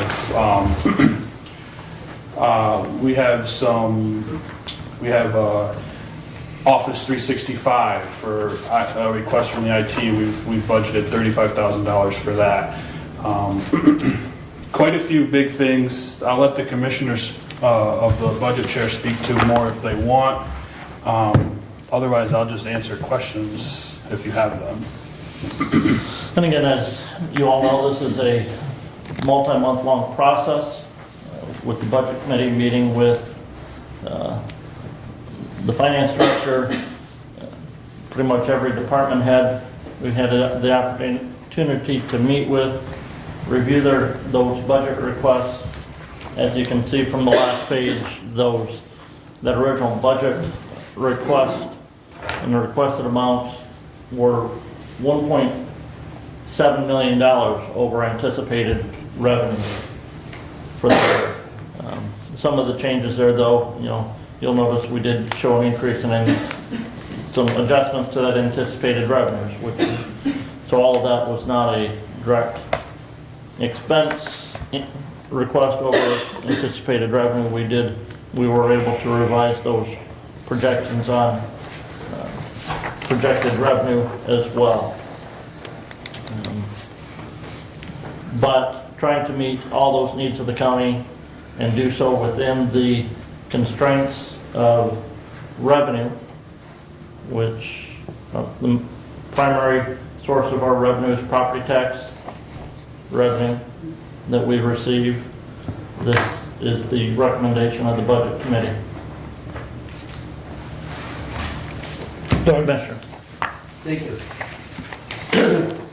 Commissioner Leininger, Chairman of the Budget Committee, has described, it's quite a process that we go through.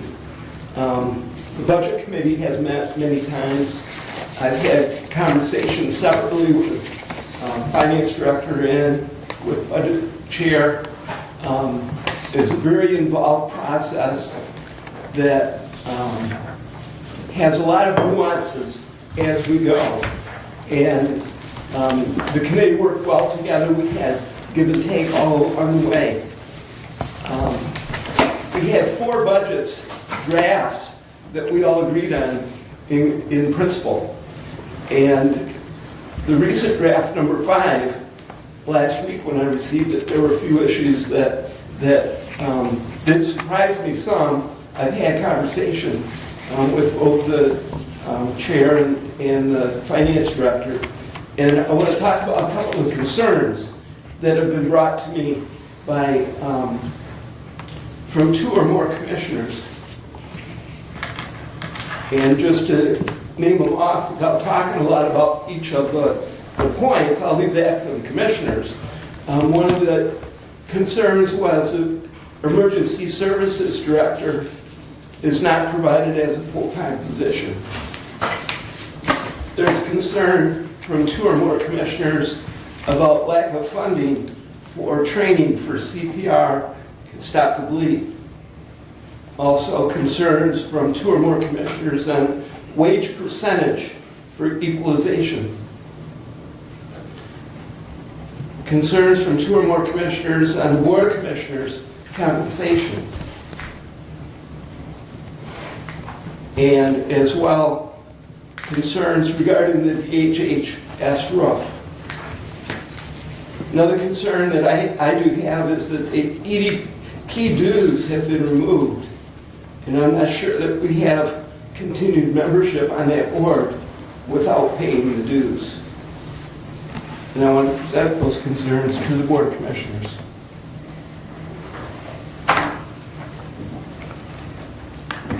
I guess I would add, so this version, what is the split on the equalization? The equalization is 45% of the full-time salary for equalization and the full compensation for the GIS portion of his wages. So, because you'll remember when we slotted the equalization director in, we looked at the combined wages for equalization and GIS combined. Right. And put him at a wage above, in the new wage schedule, above where he was at with those 2 combined. We did not reduce the GIS to the 50% was requested with the equalization. That, if memory serves me right, that reducing from 45 to 45% was about a $3,300 difference. 37, I think. 37. What? We all know that equalization and deeds is going to be administered by the same person. And so the reduction is because those two positions are more or less being combined. So I'm just curious as to the discussion with that individual. Was it agreed at 50% or 45, or, you know, enlighten me as to the... There wasn't, there was no final notice, you know, other than in the proposed budget that we were, and there was some conversation I had with the equalization director after our last meeting about potentially reducing that equalization a little bit more than the 50%. Otherwise, you know, should we look at reducing the GIS portion of the wage 50% as well? So can I just want to make sure we're clear. So what was requested by equalization and deeds? So they requested, if it's going to be the same person doing both jobs, they requested 100% of the elected official registered deeds salary. He requested 50% of his equalization salary, and he requested 100% of his GIS salary. What's in the proposed budget is 100% of, you know, what he requested on the deed side, 45% of the equalization instead of 50% as he requested, and then 100% of the GIS. So I just want to make sure that we're clear what's in the proposed budget. Appreciate that. And actually, I think the original budget request was not a 50% of the... The very first request he submitted, he had 100% for GIS, or for equalization. I think he was still kind of trying to sort out, you know, what it would look like to do both, and, you know, he later submitted an amended request that was 50% of equalization wages. Thank you. So, the other thing I wanted to point out, not to get off topic, but what we're asking for today is tentative approval of the budget. Now, surely you can make amendments to what's in front of you, but this is not the final approval. This is essentially what we would use to set the public hearing and share with the public. So you would have, you know, from now until final approval to make any changes to what's presented to you right now. the other thing, so you mentioned the emergency management director position. We have historically not funded that as a full-time position. That in the past had been a shared position with the 911 director as well. We were notified that the 911 director was going to be stepping down from the emergency management portion. But looking to meet in the budgetary needs of the county, if we were to look at a full-time position in the emergency management position, we would probably be looking at $50,000 to $60,000 in additional expenses. What line item do you want to cut to add the additional expenses? The Stop the Bleed training and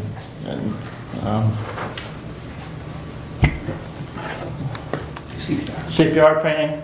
We're not required as an employer to provide that. We're required to provide service to an emergency facility. We have that with the hospital being within a close proximity.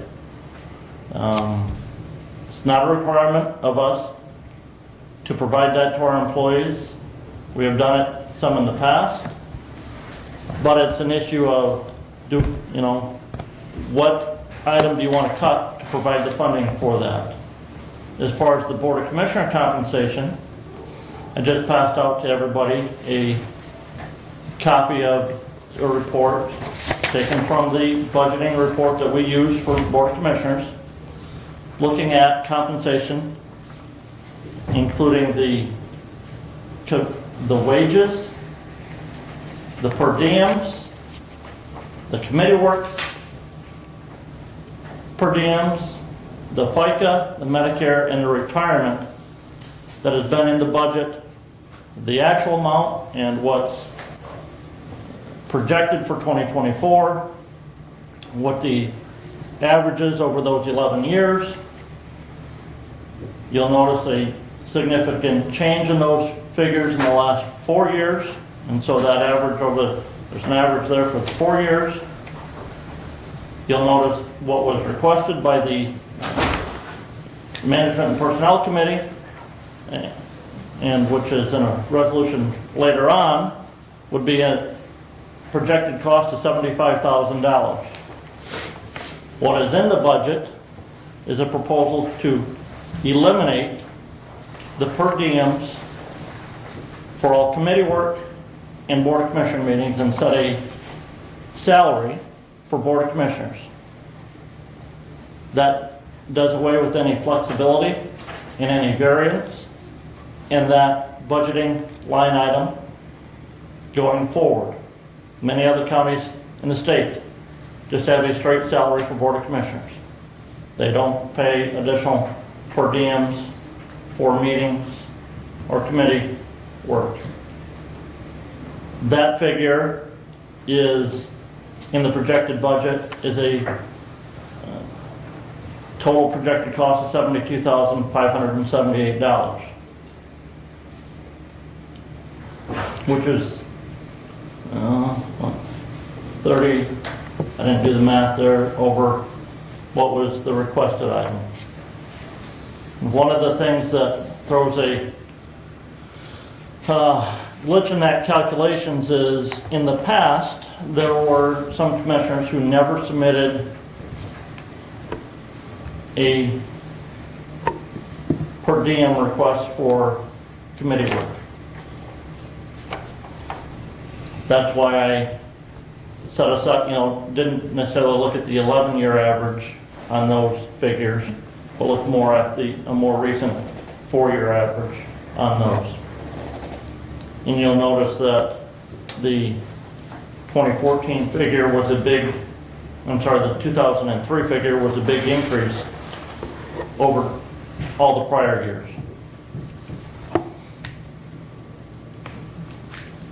As far as the Economic Development Partnership, and, Commissioner, I have a problem saying, well, we need to pay that due so we get a seat at the table. Hillsdale County, in our audited financial statement, at least since 2018, has included a line item from industrial facilities tax and lost revenue or reduced revenue that the county received because of other municipalities around the county entering into industrial facility tax agreements with different entities. And this is not all of the lost revenue that we received. It doesn't account for the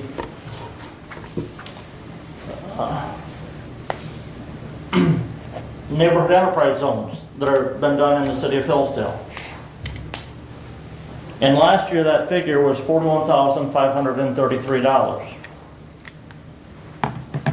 The year before it was $39,677. $48,603.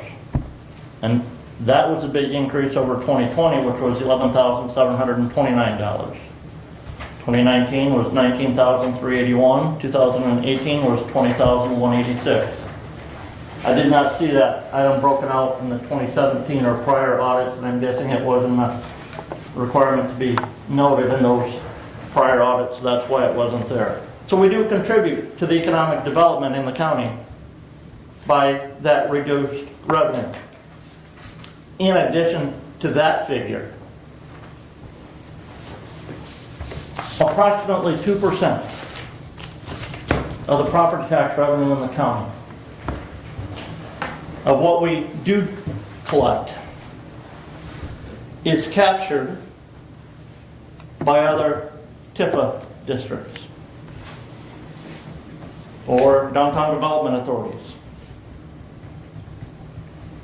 So Hillsdale County does contribute to economic development in the county. The worst thing about this budget that I see is where we have, to meet some of those other budgetary needs, we have rolled back our additional contribution to the sheriff's pension fund. We have been the last 4 years contributing, what, Derek, $135,000 of additional funding to the sheriff's pension fund. And this budget is at, It was around 123, I think, or 121. But of that, 15,000 of it has to go towards OPEB. yeah.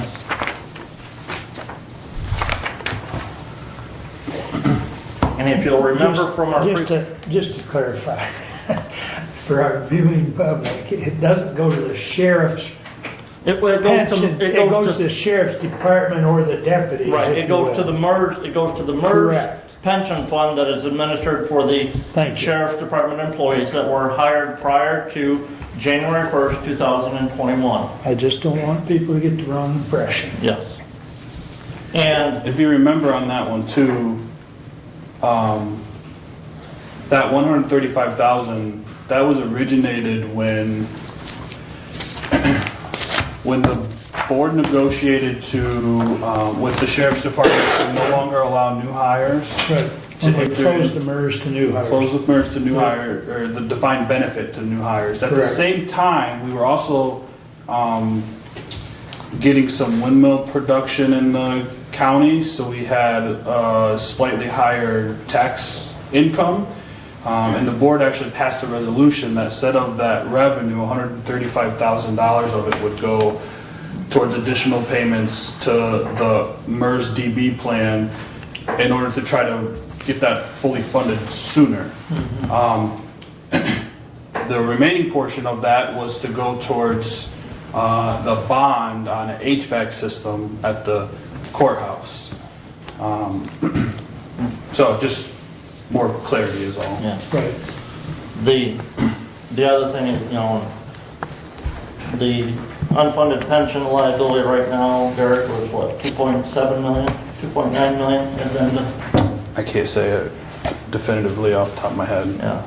But, the report that we received in September from Marnie Daggett at MERS, projects our combined contribution, not talking the surplus contribution that we just talked about, over the next 5 years, increasing by $150,000 annually. And going up after that for another 10 years. Well, and there again, for clarity, because we close that's a bell curve. It climbs Correct. and then it'll start to come down. And that's a serious component of this budget. Our retirement insurance cost in this budget is significantly higher than last year's, and it's going to be significantly higher next year than it is this year. And it's going to be that way for probably another 15 or so years, maybe a few less, depending on markets and things like that. But those are constraints that are in the budget, that you kind of get glossed over because we've talked about them over time. But those make it harder to fund the budget.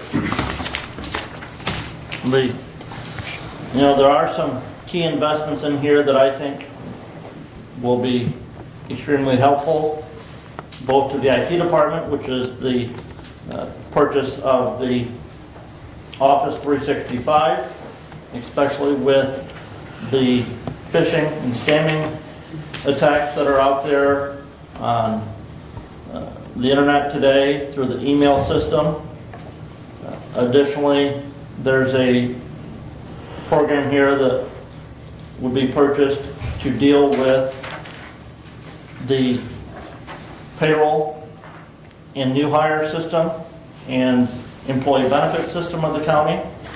The projection, the proposed budget, we would be purchasing a system from ADP that would be implemented. That system would also include a electronic time clock feature where employees would sign on and would keep their time digitally through that system. Just interrupt quickly, ADP or equivalent? ADP. The proposal is for the ADP system. Okay.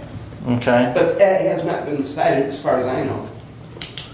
The budget. The budget part has, the ADP part has not. Just for clarity, we have 3 quotes in front of us. Yeah. One of the quotes is more expensive than what we have in the proposed budget. So if we were going to consider that other one, we would need. And that's not the ADP one. The budget was built on the ADP quote. There's enough funding though for 2 of the quotes that we received. But I think to Doug's point though, that has not come before this body. Right, we haven't adopted that bid yet. Correct. Okay. Whether it's the ADP or the other system, both of those would allow for the timekeeping electronically, which would then flow automatically into the payroll system.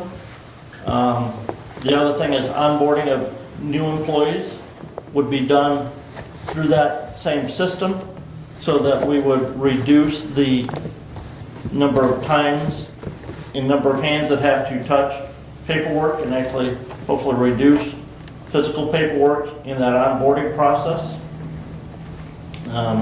And that would help us make sure that we don't miss enrolling an eligible employee in any health insurance or other employee benefit program that they would be entitled to. As well as we would use the same system through termination of an employee to make sure that all of those other fringe benefits would be terminated at the appropriate time. In addition to that, there's a funding in here for a budget system that would simplify the budget process, both for the finance department and hopefully for the board of commissioners and all department heads. Because we would all be able to, real time, be able to look at those budget requests, look at that budget as it's built and as those requests come in. And one of the other key things in that is to help us develop a long-term capital improvement plan through that budgeting process. That's a software that you're referring to, right? That's a software, yes. For $30,000. Yes. And that has not come before the board either. That has not come before the board yet, And no. do you have 3 quotes from different software organizations? On that one, no. Wasn't that the one where you sent out requests for bid, but you only got the one back? Never sent a request for bid on that one, no. Okay. And the bid process would happen at the time when it's proper to consider the purchase.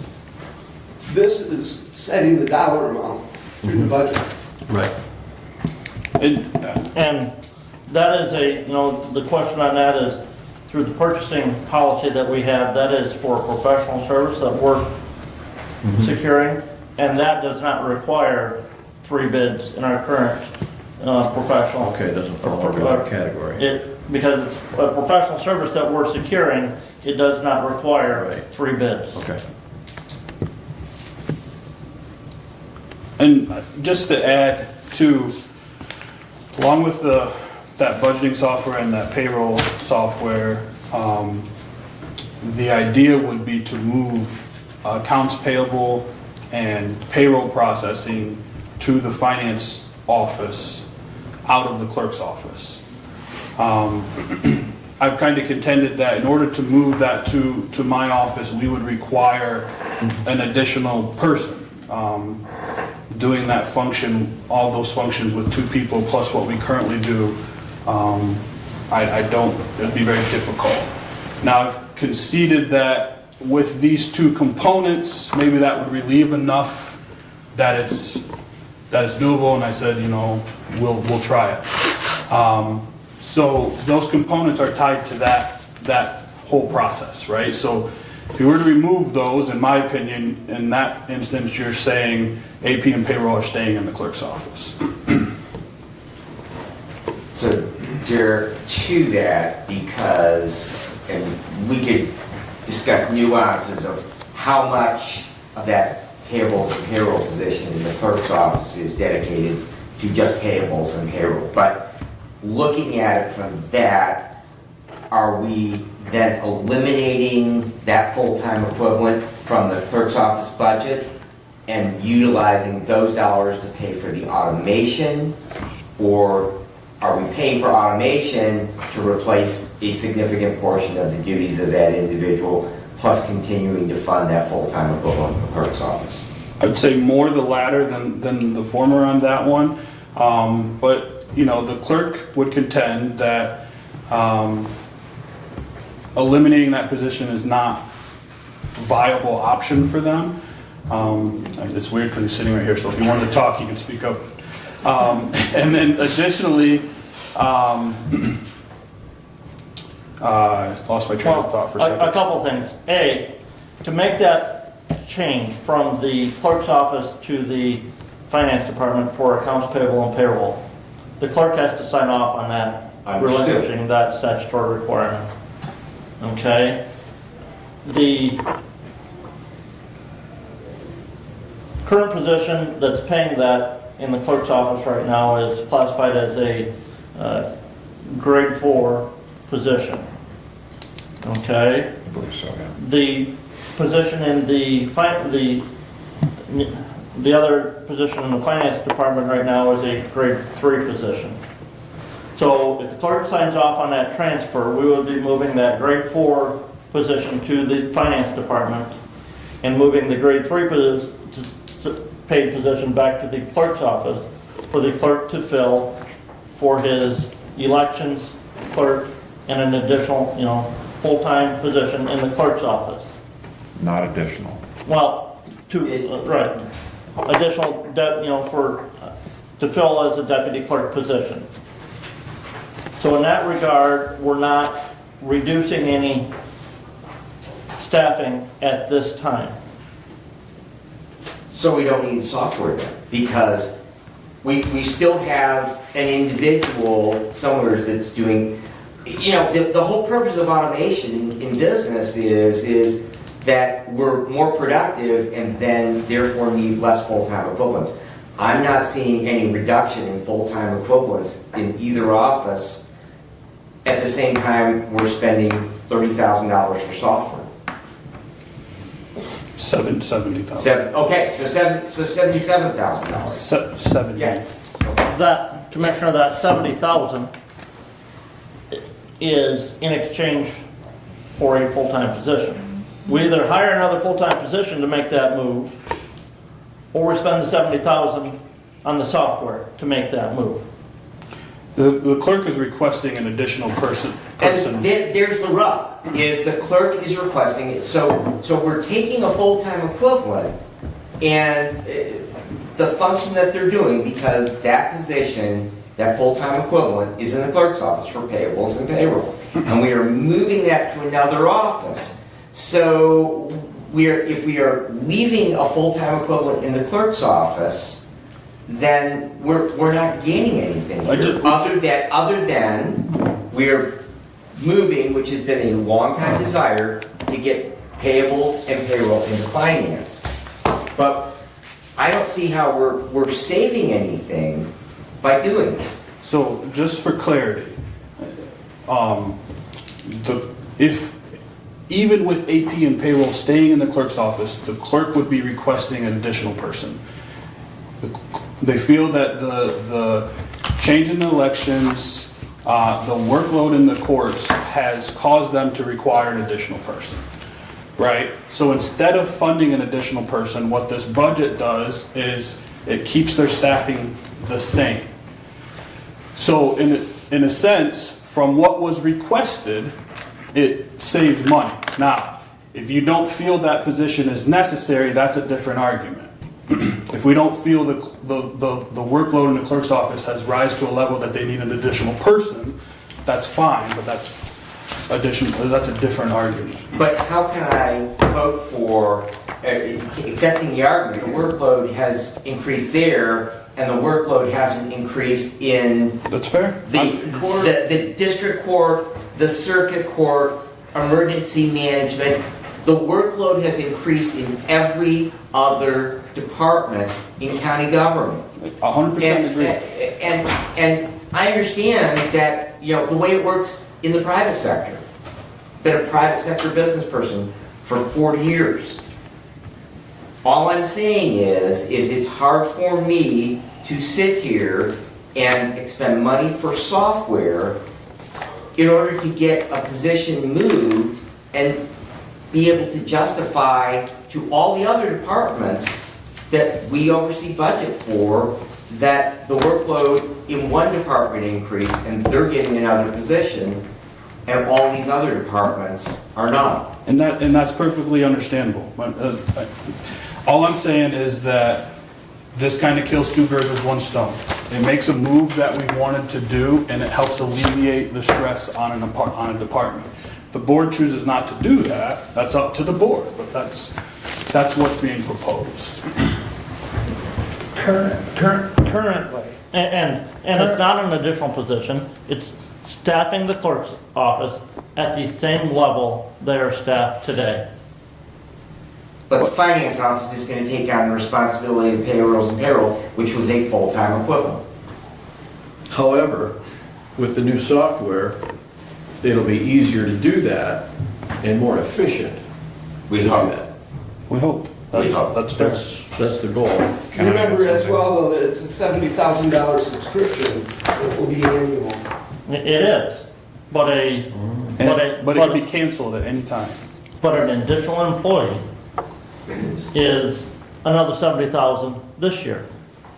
And then if we increase the wage schedule next year, and we have another 8% increase in health insurance benefits next year, that's more, and it continues to grow. Right. But what's not to guarantee that the cost of subscription will grow? Yeah.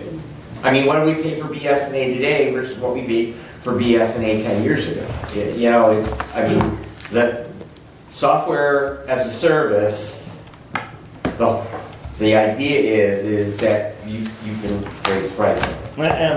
And Commissioner, I will tell you, I've had some conversations with the clerk-elect and expressed my hope that, you know, down the road, if this is approved with training, that down the road, through attrition, we could see staffing levels there decrease. with that said, the clerk-elect, as you put, would like to have a word. I just want to point out that I don't believe payroll and accounts payable, and I think Derek would probably agree with this. It's not a full-time, completely full-time position. It takes about 75% of a staff member in my office. So that's also important, I think, in thinking about this, because staffing is remaining the same in my office in this request, but I'm asking for some relief, and I get that there are other offices that have similar situations, but this worked out so that we can add some functionality to onboarding, offboarding. You know, it's killing more than two birds with one stone. Right. Additionally, it helps meet that HR issue that we have with, you know, making sure that we timely enroll employees in benefits, making sure that we timely remove employees from benefits, making sure that we onboard those people as seamlessly as possible, and it's, whether it's ADP or ISOL, any of them, they come with a component to help us attract and hire employees through job postings. Doug, you had a comment? Yes. As Commissioner Langer has mentioned, personnel has a proposed compensation proposal later in this meeting. And I believe we have more to discuss on the proposed budget. As a matter of fact, because currently there's a motion on the floor. I don't know the pleasure of commissioners at this time. I have a couple things that are a little different topic Is it on the tentative budget? right here. Okay, go for it. Yeah, well, I see that the jail building maintenance is required, or requested 17,000, and you have it proposed for 10,000. And then as I look in here, also, I see a jail ceiling tile request for $11,300. Okay, and no money allowed for that. But I do see parking lot money allowed for it. And I just wonder, I see that by not fulfilling what their request is for the jail building maintenance, are we creating another courthouse issue by not maintaining that building correctly with the funding that they're requesting to keep that building up to par, I should say? And could we not maybe move some of that money from the parking lot to the jail building maintenance for the ceiling tile and other building requirements? Is that possible? I mean, I will tell you, the ceiling tile at the jail was not funded because in the past, we have had discussions about doing the ceiling tile and doing some wiring upgrades at the same time. Okay. Okay, I don't believe we had numbers from the IT department for the cost of the wiring stuff that would need to be done at the jail. And so those two, doing the ceiling tile and doing that wiring, would come in at the same time? would be the same time. Okay. Okay? And there is no request for that part of it? Right. Okay, I see what you did. The other thing is in regards to the jail building maintenance, and one of the things we do is we look at a historical average on that building. And I forget where that's at right now. But looking at that, in building that budget, we came up with the 10,000. That doesn't mean that down the road, even during the year, we may have to amend that budget because of some additional maintenance that needs to be done at the jail building. We still have to pay that cost. Right. It's an unplanned line item, like an unplanned maintenance line item. Yeah. So you don't know what's going to pop up throughout the year. Okay, that was just something I saw. And to that, Commissioner, there are a number of other places. Courthouse maintenance was reduced by 25%. So, and I share with you the same concerns that if we defer that maintenance, we end up with the same situation that we have with the historic courthouse. And we can look at a number of buildings, and having been budget chair, I fully understand the struggles of trying to fund all of those things, keep the lights on in this place, keep employees by maintaining adequate wages. It is definitely very much so a balancing act. So, but at the same time, that actions of previous boards of commissioners to defer maintenance has definitely added, not just in the historic courthouse, but in a number of them. Well, and to that comment, this budget and the transfers outline, the corporation's transfers out, we're contributing of the $15 million, we're contributing $359,278 to our capital improvement fund. 180, just over 180,000 of that is going to then be used to start the repayment on the loan that we took from the building inspection fund to finish the historical courthouse.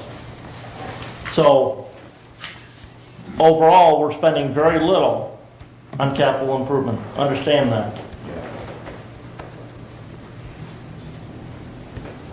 One thing that we try to do in the general fund budget is, it's aggressive in some areas, and in some areas it's a little more conservative. For example, we budget that every position is going to be employed from January 1 to December 31st. Well, that rarely, if ever, happens. So sometimes you have a little bit of cost savings in what was approved just based on turnover. And the primary areas we try to funnel anything that is saved in that manner is towards capital improvements, towards our workman's comp self-insurance fund, which is another highly variable component in the budget historically, or towards our child care fund, which is another very highly variable component of our budget. Those three items could use more funding, all three of them, significantly more. But when you're faced with trying to balance a budget, unfortunately, the capital improvement side has been shorted, year after year after year. For numerous years. And Derek mentioned something there, one thing I guess we had not talked about. This budget projection also does include the plan to switch to a fully funded work comp insurance policy. To move forward as of January 1st, away from that self-insurance fund on the work comp. Now, any outstanding claims that we have on that work comp fund, we will continue to have to fund and pay for that obligation through that self-insurance fund. In addition to that contribution, we're going to have to continue to pay Broadspire through the termination of those claims for the administration of those claims. But that eliminates that per claim exposure to the county through that self-insurance work comp fund. Currently, a general employee, that exposure is $500,000 to the county.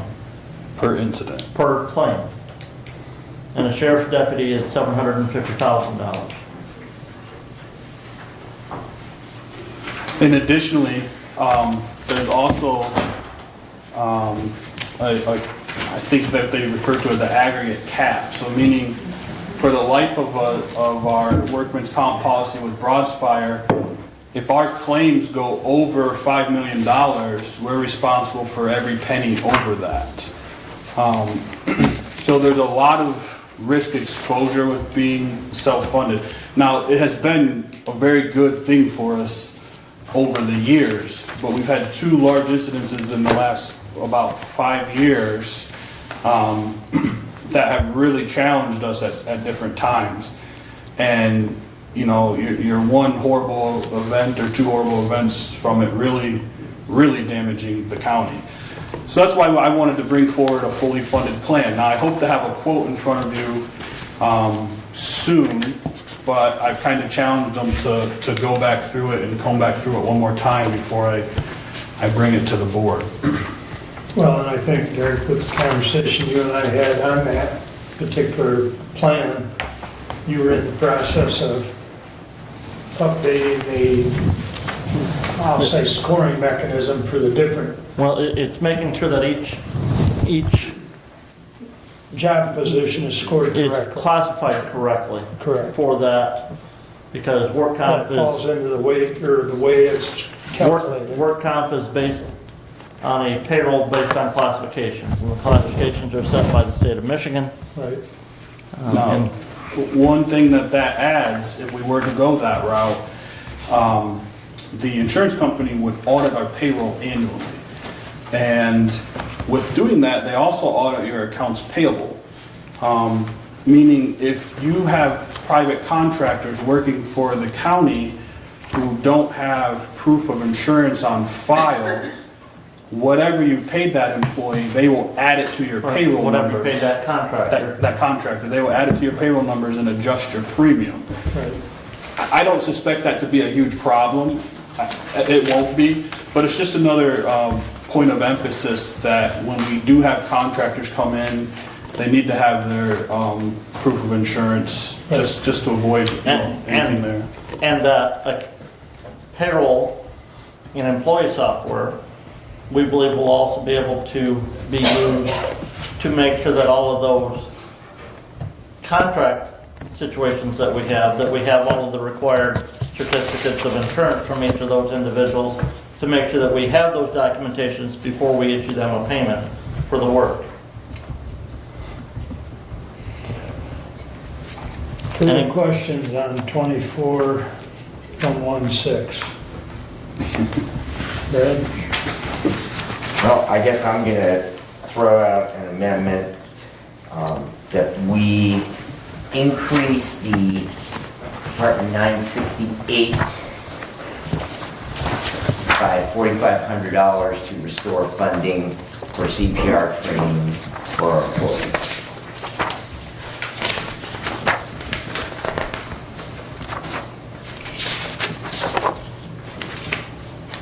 Could you repeat that one more time for me, please? That we increase the Department 968 budget by $4,500 for CPR training. I second, and I have discussions. Yes, go ahead. So I think there are several items that will come up as amendments. And I'm wondering if we have time and fortitude to do that right now. We have time. We're here. We're being paid. It's our job. Commissioner, the question I would ask is, what are we going to cut? Yo, that... No. Don't bring me a solution. Bring me a problem and a solution. What are you suggesting we cut to increase that? You heard that the clerk said that 25% of that position in the clerk's office is duties outside of payable and payroll, so you can reduce 75% of the wages from the clerk's office. So is that in your motion? No, I'm asking to add the $4,500 to that department. That's my motion. So I have another comment. Go ahead. And that is, Commissioner, that when the Board of Commissioners vote to fund, they do not answer your question of where does the money come from. At the point where the commissioners vote to fund, it goes to the Budget Committee, and the Budget Committee determines how to fund. And I would say that that's not bringing a problem without a solution. That's not the question. The question is whether the Board of Commissioners have decided to fund an item, and the Budget Chair, Vice Chair, and Finance Director, which is the committee, determines the answer to your question. And just if I can speak on my amendment, Commissioner Reiniger said that we have no obligation. We can debate the discussion as far as access, but I can tell you this, that in the case of if you have someone in cardiac arrest, time is of the essence. The hospital may only be a few blocks away. However, it takes up, Thomas, a minute and a half to make up a call. By the time it comes in, get all the information, make up the call, tone that out. Best response, City of Hillsdale, 2 minutes. 8 minutes. Response for the right next door. So we're talking 4 to 5 minutes before MFRs or RU personnel, if they happen to have a car in the city and there's no train going across the tracks that are between RU's station and any of our buildings. Correct. I'm not going to speak to Keith's response times, but probably average 6 to 8 minutes. Yeah, so 6 to 8 minutes. So at 6 minutes, you have deficits. Brain is starved for blood. At 11 minutes, there's no hope of recovery. So if we have trained personnel in this building, we made a significant investment a number of years ago, put new AEDs in all of our buildings, and at that time, we made the commitment to train our employees in CPR. And $4,500 will not train all of our employees. Derek, we've got, what, 180 full-time employees? So you know, at $4,500, we'll get about a quarter of it. So, but it's a start. It certainly is a start. And hopefully we can do a quarter of them next year so that they have reasonably current skills. I feel that this is something that is essential and that it is something that we as good, responsible employers do.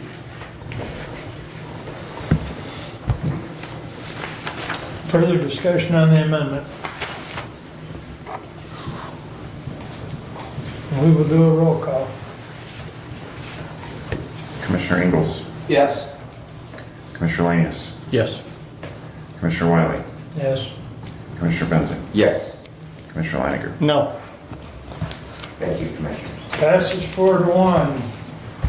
I think you get the floor, Commissioner, because then you have something else. So, again, we've talked about emergency management and what we're going to do with that. It definitely is a case of where we come up with funding for it, as far as that position goes. And perhaps it can be through some realignment. Again, that, you know, budget comes back with recommendations. You know, perhaps we could look at moving GIS responsibilities to emergency management. Perhaps that we can, with a full-time position, we don't need a deputy director, and we don't need to pay for that. But I think that in the greater scheme of things, we're going to consider later on a job description, and when you look through that, hopefully you've had an opportunity to read through that, there's a lot. And to find someone who would be able to fulfill those responsibilities on a part-time basis, I just don't know how we're going to do that. And so I would ask that we amend Department 426 and add back in the $54,206.15 that was struck from that position.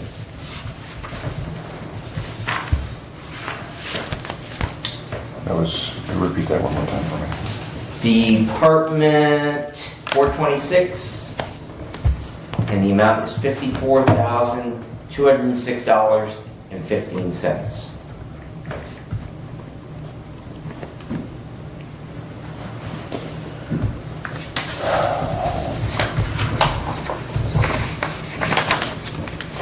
Do we have a support?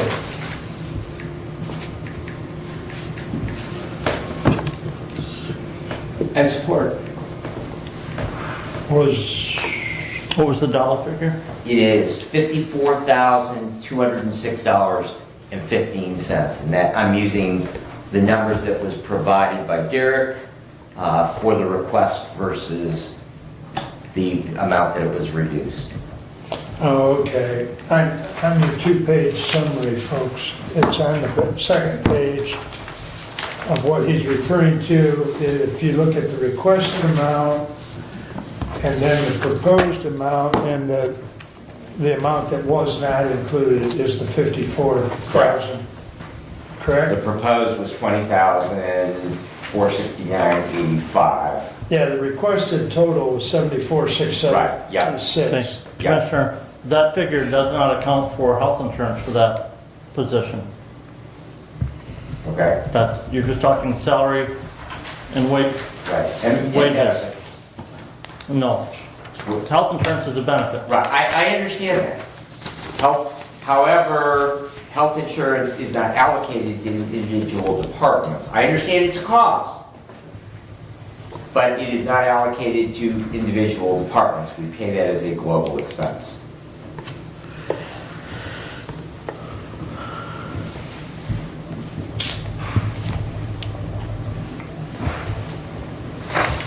Okay, this Doug supported, correct? Okay, So your proposal, if that individual was changed to full-time and they took health insurance, would be a $74,000 increase to the expenses.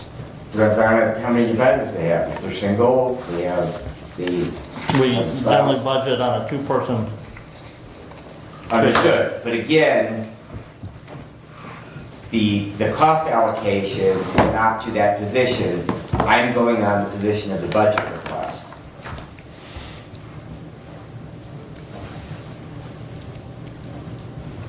So I'm asking for it to be restored to the amount of the budget request. The budget request was 74. Correct. correct. So if you take it was funded at the... You want to add the 54 Right, to bring the it back? 54,206.50 to bring it back to the 74,676 is what I'm asking.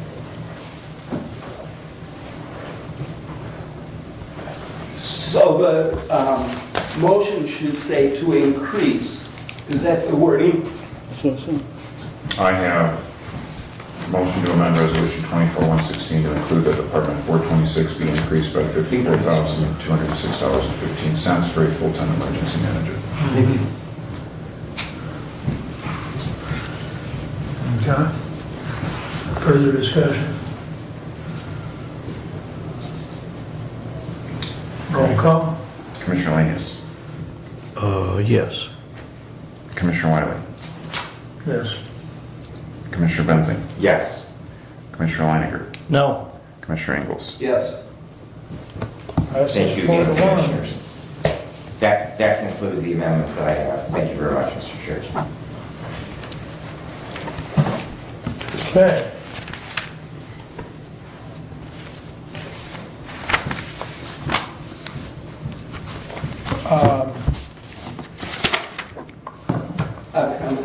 Please. We still have in front of us a proposed compensation for the Board of Commissioners. Correct. Do we address that before or after the vote on the proposed budget? Well, I think we better discuss it right now, and I was about to start down that road.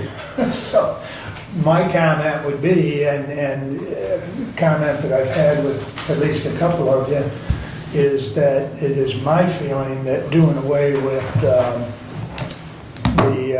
per diem, you know, keep in mind, this is, when you change this, it doesn't come back.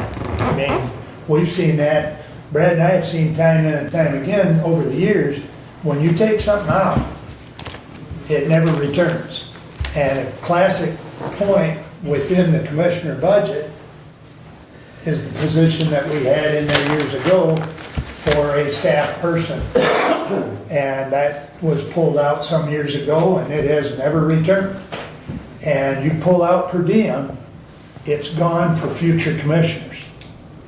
And looking at your table you had, wherever I put it, I'm not convinced that that solves your funding problem because it's not that unstable.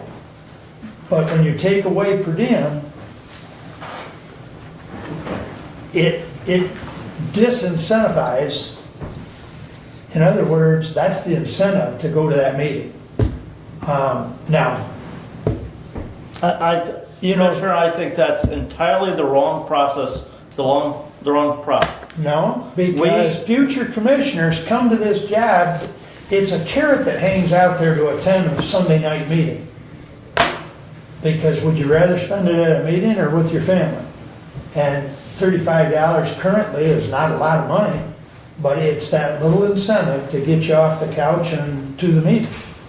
I'm not looking at us. I'm looking at once this changes, it's gone forever. And if you build it into the wage, my question is you've lost the incentive.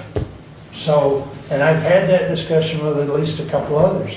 So that's the point I'm gonna start on that. Anyone else want to comment? Go ahead, Brad. Thank you. I just made some notes. Commissioner Leiner said many other counties have eliminated or do not have per diems. I would argue that 80 of them have a county administrator. We don't. We save the people of this county You could debate the number because the way we parse duties off, that might be done by an administrator, but I can tell you Branch County spends $250,000 a year on the office of the administrator. Because you not only hire an administrator, you hire an executive assistant. And again, just piggybacking on what Commissioner Wiley said, when I joined this board in 2009, we had a full-time executive assistant to the Board of Commissioners. We have not had that position for more than a decade. It remained in the budget up until after I left the board, even though we did not rehire it. It was one of those unfilled positions that Derek mentioned, that even though sometimes you have salaries budgeted, you don't expend them, and so those dollars are not expended. One of the things I've heard about discussions about per diems is it's really, really hard to budget for because some commissioners take them, some don't, some have more than others, but if you look at, based on this grid, they're pretty flat. And the only place where they really went up is the point where we raised the per diem from 30 to 35 bucks.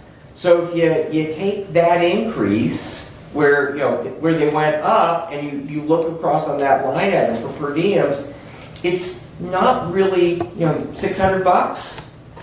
I don't think the per diem is fluctuates at all. It's the committee work that diem, it's the committee work, right. which is... Okay, so it's the committee work. So the other component of that is that if we're going to eliminate per diems for commissioners, we're going to eliminate them for any of the other electeds that potentially get those for various things. Unfortunately, we cannot on that, Commissioner, because therein lies the rub committee. There's a statutory requirement to pay per diems for some of the other statutories who serve on other bodies. There's not a statutory requirement to pay commissioners per diems. And there isn't a statutory requirement for a commissioner to get up off the couch, as Commissioner Wiley says, on a Sunday evening.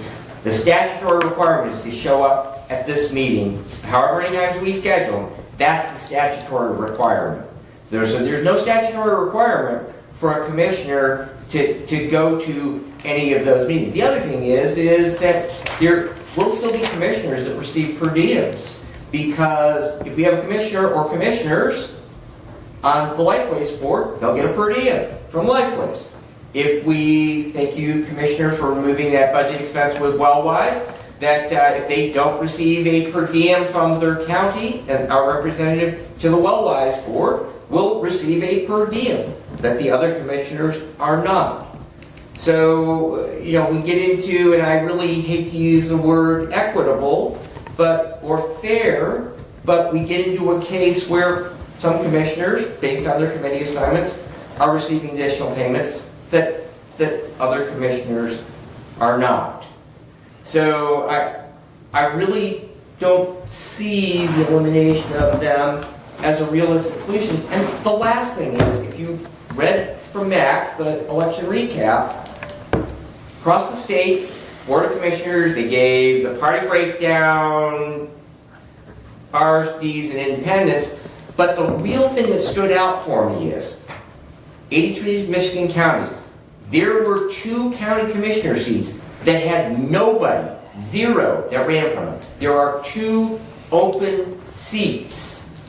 And I think that if you were to talk to the clerk-elect, he would tell you the problem is also at the township level, that getting people to serve in these offices becomes harder and harder and harder every day. And the compensation that commissioners receive is a very small portion of the county budget. And the work we do is incredibly important.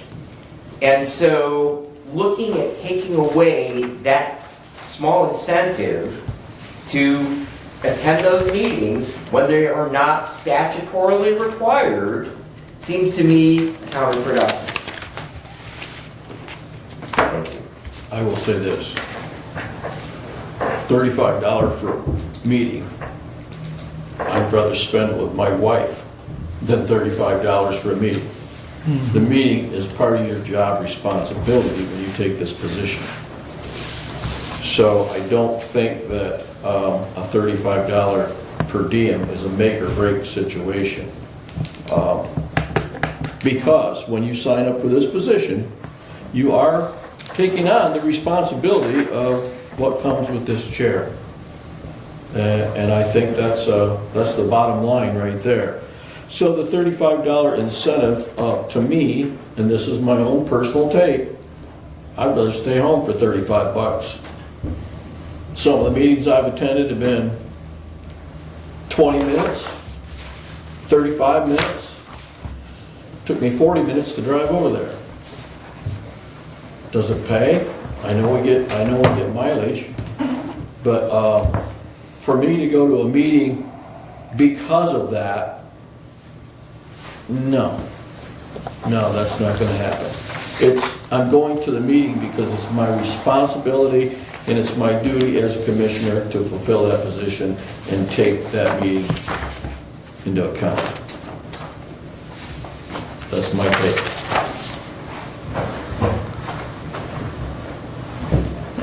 Commissioner, to your point, and Commissioner, you say, well, if you take it out, you never get it back. Right. Again, I hope that what is presented in the budget, accounts for that, we're seeing a change in that. There are multiple counties around the state that don't pay the chair, the vice chair, or the budget chair any more than they pay the other commissioners. They just account for that additional work through additional per diems that they earn from attending additional meetings. Okay? In the proposal that you have in front of us, it's looked at, what those positions earned historically over the years to try and account for the fact and to compensate for those additional work that the chair, vice chair, and budget chair have that maybe the other two commissioners don't. When you put your name on the ballot to run for an elective office, it's called public service. Service. It's not called public compensation. I'm going to get what I can. I fully believe there should be no per diem paid for attending these meetings. That's not the case. It's always been done. I fully believe we're not full-time employees. We should not be entitled to full-time health insurance benefits. But apparently I don't have two other people to vote with me to terminate that. And so, as a commissioner, I'm entitled to full-time health insurance benefits. One of the issues that we potentially have in the near future with the changes that we've seen in health insurance costs is with even your proposed compensation figures that's in the resolution later on, is one paycheck of the month, a commissioner may have to submit a check to the county to pay for their portion of health insurance that wasn't covered by their base wage.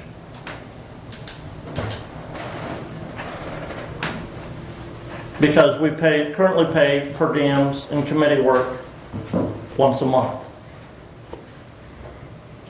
And if you are enrolled in a health insurance plan, that comes out every 2 weeks. And that comes out of your wages first before everything else does.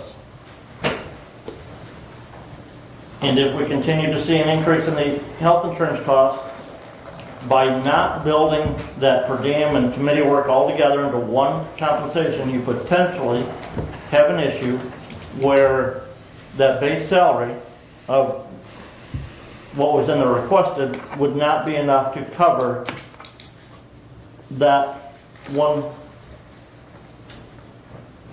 health insurance for that commissioner for that one pay every month.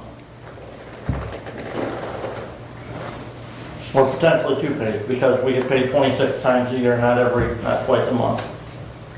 And my counter to that, Commissioner, would simply be, that would be upon the individual, when they enrolled in their health insurance, they would know what their biweekly pay would be, they would know what the deduction for the health insurance, and it would be upon them to make that decision whether or not that they want to do that.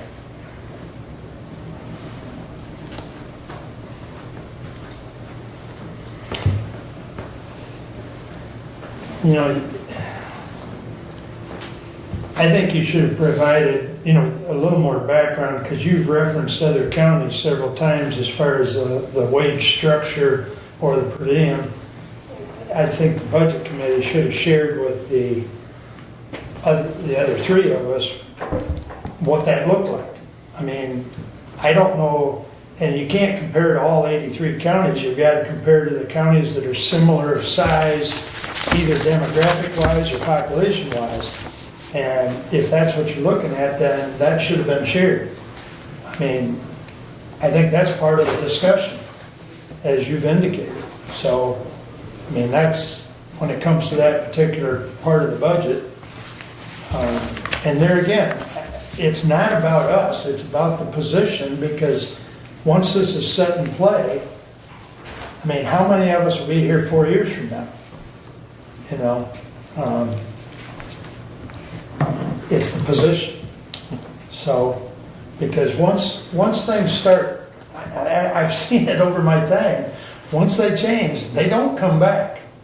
So, further discussion. So just that there are certain elements of what we do at Hillsdale County that helps the cogs and the wheels turn. And we are one of the counties that does not have a county administrator. As committee chairman, we serve as our mini administrators, so to speak. Right. As a commissioner, I have many meetings that I attend. I can assure you that they are not all referenced in my committee work. They're percentage-wise, I would say there's very few of them are committee work. But the committee work that I do submit helps. And it does make a difference in how we engage. And it's better as commissioners for Hillsdale County if the commissioner engages. And sure, we do sign up for the chair that we sit in. And I would say that some commissioners engage more than others. I feel that the particular Board of Commissioners is very strong in its engagement. But is that always going to be the case? I don't know. And equity does come into my mind, even if you don't like to use that term. So, that would be my comment. Is there further discussion on the resolution at hand, because we do have 116 still on the floor? Can you read the amendment? There's no amendment. No amendment. There's no amendment. Well, yes, you've got two amendments. Well, the resolution as amended. Yeah. And which compensation is included in this at this time? We have not brought forth the proposal that will come. The proposed budget has 7679. the proposed budget has $72,578 for commissioner compensation. That includes wages, FICA, Medicare, and retirement.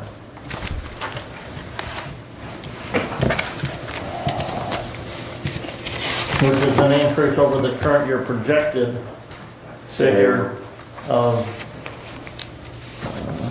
$66,570.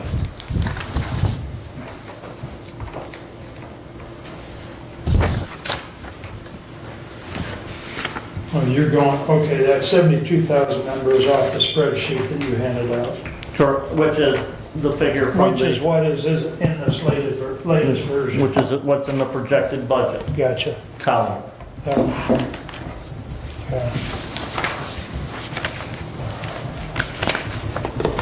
Brad, you working on something, or? Oh, I was just doing that, that's all. Okay.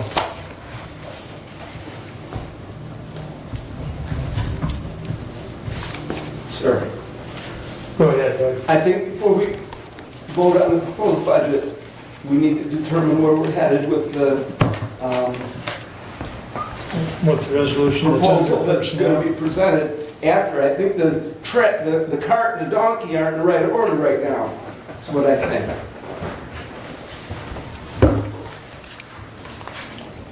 Well, one of two things. We've either got to vote on this or we've got to table it. Or defer it back to committee. That's, I guess, the three options. Question. Call the question. You've called the question. Non-debatable. All in favor, signify by saying aye. Aye.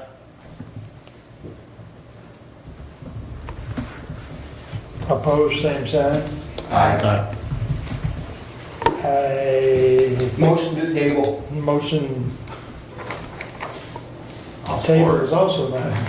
I'll support it. You support? Yeah. Okay. All in favor to table? Signify by hands this time. Not to table. 4-1 tables it. All right. Let's move on.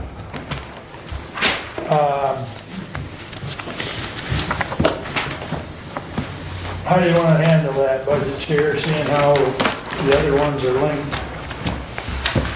Well, special revenue fund is, Yeah, that's not really tied. It is, It indirectly is. because contributions from the general fund go to the special revenue fund. So if we have to increase the budget expenses right now, with the health insurance, 58,700. no, add health insurance to that, so a single. That's not what was, it's not what was passed, but. So 58,000, so there may be reductions in the revenue going to special revenue funds.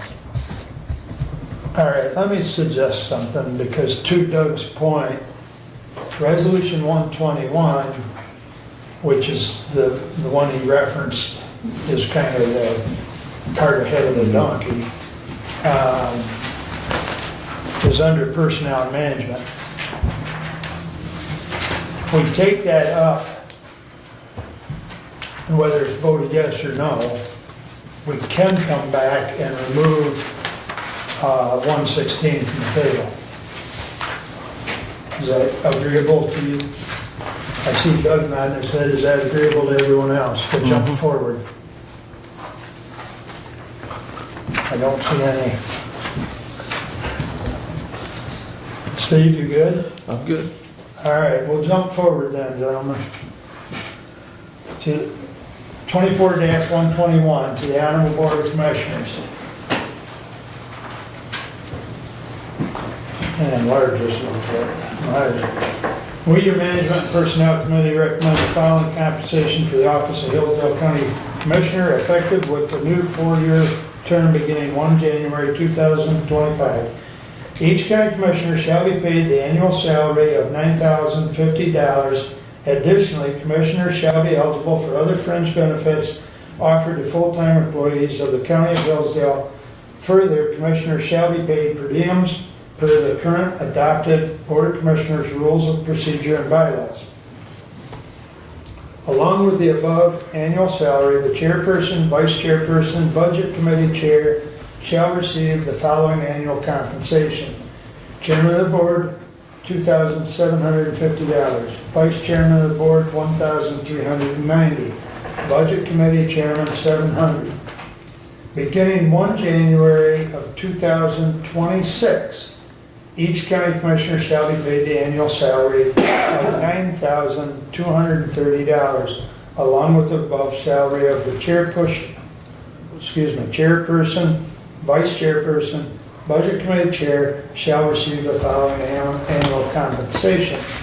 Chairman of the board, $2,805. Vice chairman of the board, $1,418. Budget committee chair, $714. To speed this along, since we're a little late today, This continues throughout the 4-year cycle at a rate of 2%. So I will submit that for your approval. And I'll support it. So I'll make one note, the vice chair and I, as personnel committee, Brad did the lion's share of the work, but we are both in step with the fact that per statute, we can't change our wages through the course of our term. So this addresses the wage issue since it's a 4-year term. So with that, I'll turn it over to Brad to talk about some of the mechanics. All right, so how we got to where we got is that we went and we looked back to the last adjustment. Derek, thank you for your help with the numbers on that. The other electeds have received a percentage increase because their salary can be adjusted every year. It's only the Board of Commissioners that cannot adjust within term. So looking back and bringing up that first jump is a large one because we are basically making up for a 4-year period. So although the terms are 2 years. Then each year subsequent to that they are 2%, and I'll add with compounding because the 2% also adds out, so it won't come out to exactly 2%, it'll be 2% with compounding. You probably all received from MAC, they did an article about this with the change to the 4-year terms. It's been a topic of discussion in a number of the counties. How do you address, and hopefully we will not have 5% or 8% inflation again in the next 4 years, but how do you address when you have these double the length terms with commissioners when they are not allowed to increase? Well, what their legal department said is as long as you set this before the beginning of the new term, so prior to January 1 of 2025, we can set a stepped increase. And so the number that I used, the 2%, was creating a small increase, historically lower than what we have given our other electeds and other employees on an annual basis, but at least it does bring those wages up. And actually, the chart that we got earlier, just looking at the chair salary, you can see there was an 8-year period, 2015 through 22, with the chair salary, which, and then the way that these break out is kind of weird. So it's hard to kind of follow all the way across because it looks like the budget was the total salary and part of it and not part. It wasn't until, so the year that you see there was the first year that it was in the budget broke out as a separate. Okay. The full figure for the budget was broke out as a separate line item. You would notice that, the vice chair and the budget, vice chair that first year, that additional compensation to the vice chair was just the additional compensation amount. Right. Same with the budget, and that carried through. But you can see that those salaries stayed flat for a long period of time, and so that has necessitated, when we have the adjustments, significantly larger on a percentage basis, not really a huge dollar amount because the budget for the Board of Commissioner salaries is really about 1.5 full-time employees. So, it's not a tremendous amount of dollars, but the percentage increase tends to be fairly large. So by presenting it in this manner, where we do have those stepped increases in accordance with what we learned from MAC, that Mark and I working together as management and personnel, we felt that this was the best way to address the issue of the longer terms and to create some form of an increase so a future board would not have to deal with those significantly large percentage increases in salary. I have a question. Go ahead. Why are we paying the vice chair, the budget chair, and the chair more than all the other commissioners if we're going to continue to pay per diems and committee work payments?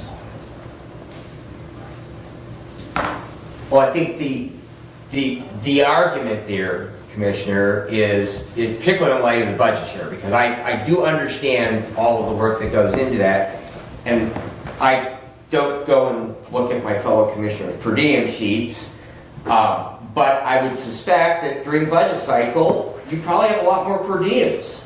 You have a lot more meetings. I can tell you that whomever is on the negotiation team next year, when we have 4 union contracts to negotiate, probably the members of that negotiation team are probably going to have a lot more per diems.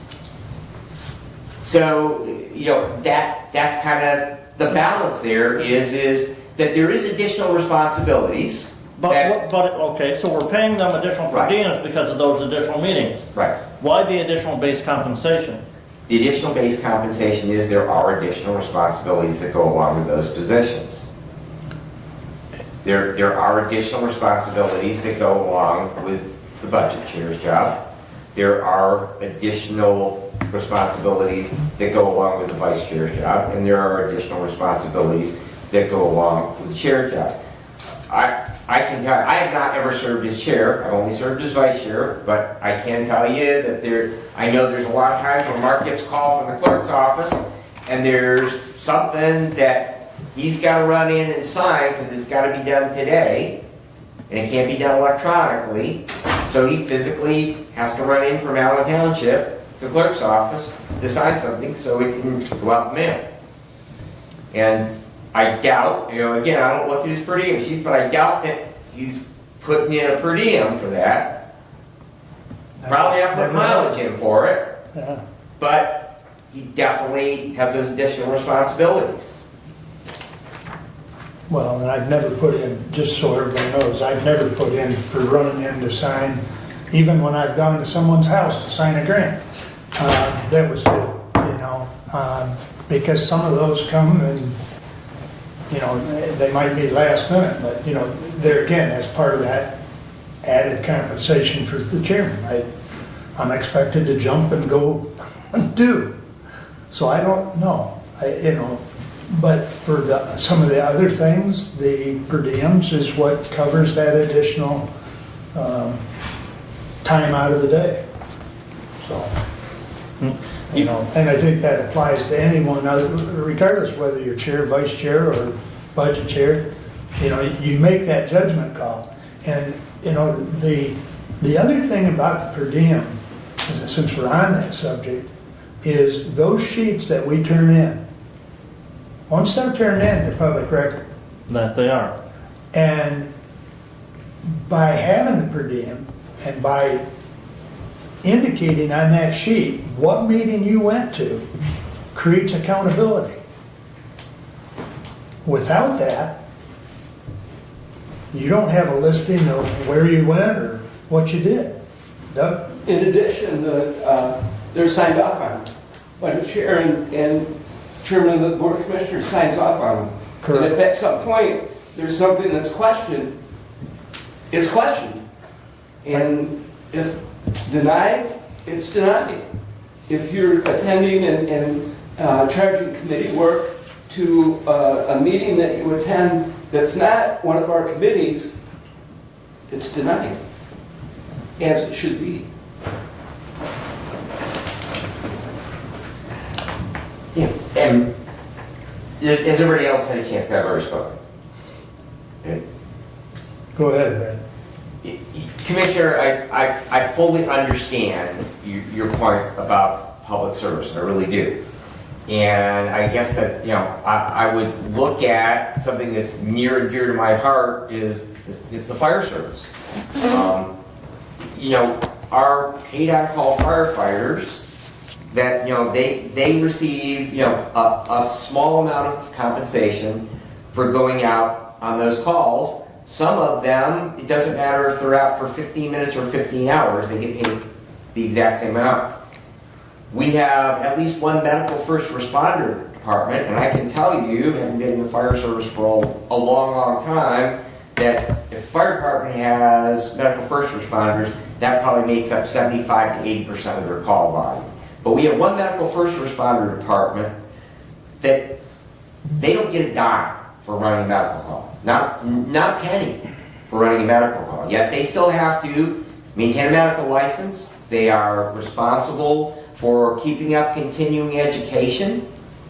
They are responsible to keep their CPR cards up to date, and yet they receive no compensation for that. There are a lot of things that people do as public service that they do receive a small amount of compensation as part of doing that work. And the compensation that we receive, whether it's actually compensatory for the amount of time and the amount of skill that each commissioner brings to this job, you can argue that back and forth.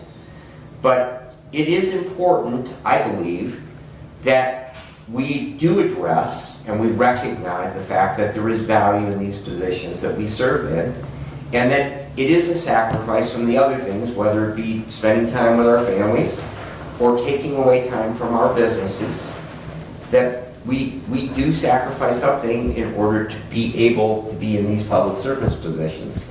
And so consequently, there should be some form of somewhat adequate compensation for the roles that we play.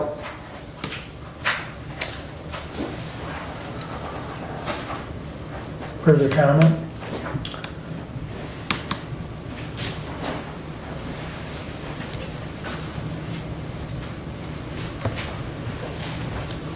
I'll just say that if you kept track of every minute, every phone call. You wouldn't do the job. Correct. Correct. That's all you would be doing. You wouldn't do the job. Yeah. I mean, it's kind of like, yes. New commissioner. Sorry, Kevin. Are you starting to see a pattern here? It is, it is service to your community. I mean, it is not. Well, we have a passion to serve our community, and for me, this is my pathway that I choose. And yes, I do choose this pathway. And, you know, back to the focus on this, you know, this discussion came up 2 weeks ago when we passed a resolution to give the employees a raise, the other elected officials a raise, and in that resolution, the elected were listed, but there was no commissioners, and commissioners are elected. And the discussion 2 weeks ago is that would be addressed. Hence, the attempt to bring forth a solution or a resolution to address the 5 other elected that weren't on that resolution. So that's what we've done. And in the essence of time, it's 12. This is a 12.7% increase over the projected 2024 figure. Keep in mind. The 12.7% increase over Yeah, but keep in mind, when was the last time, you know, the commissioners have been so sporadic. When was the last time? 2023 was the last time we saw. And when was the last time before that? The last time before that, I believe, was 2021 when we saw a change in the per diem rates. Per diem rate. Per diem, Per not the diem and salary. committee Not work. salary. Okay. But in that year, in 2022, and again, I think it was 2022, you know, we saw an increase in that figure. 2023, the total compensation increased about $15,000 over 2022 for commissioners, between committee work, per diems.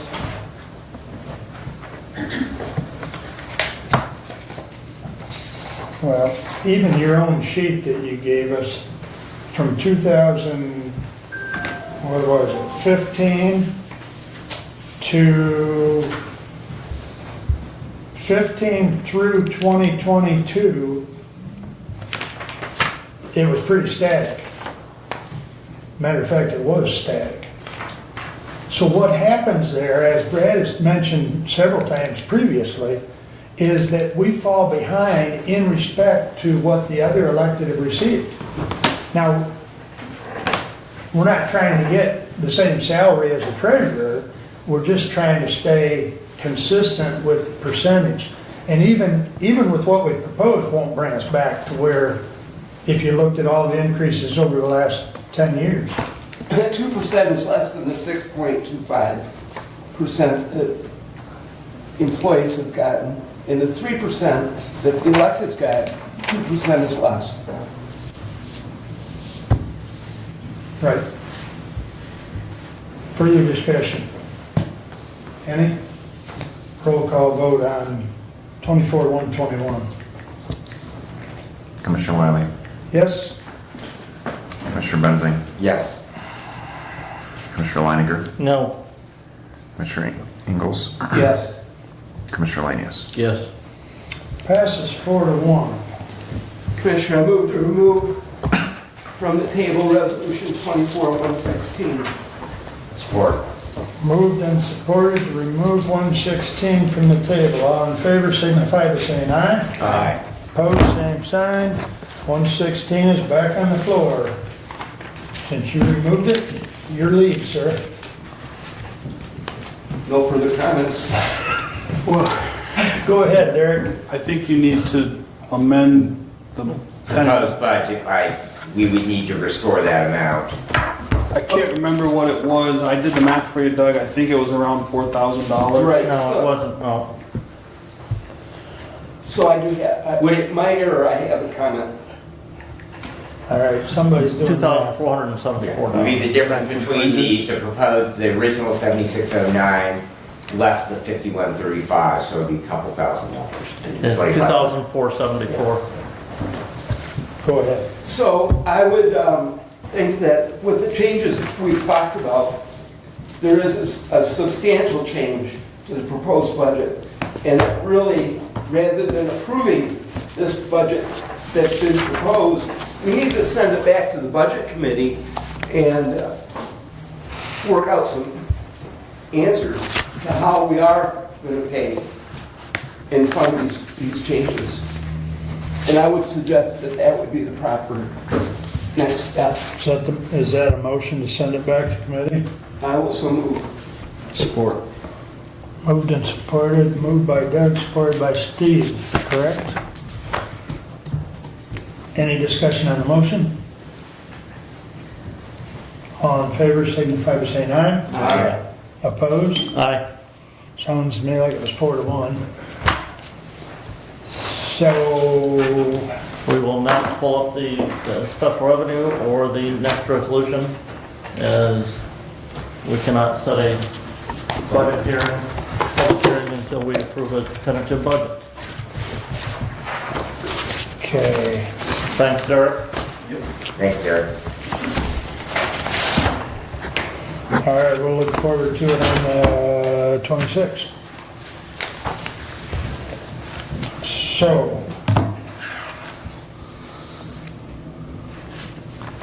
So that basically removes 117 and 118 from the agenda today. We have Board of Health meeting on Thursday. And I think we have opioid committee meeting tomorrow. Or, Tomorrow. yes, tomorrow at 10. Yep. And I'm not sure if we'll make it back in time for the substance use disorder meeting or prevent work meeting on Thursday, but the Board of Health meeting is in the morning.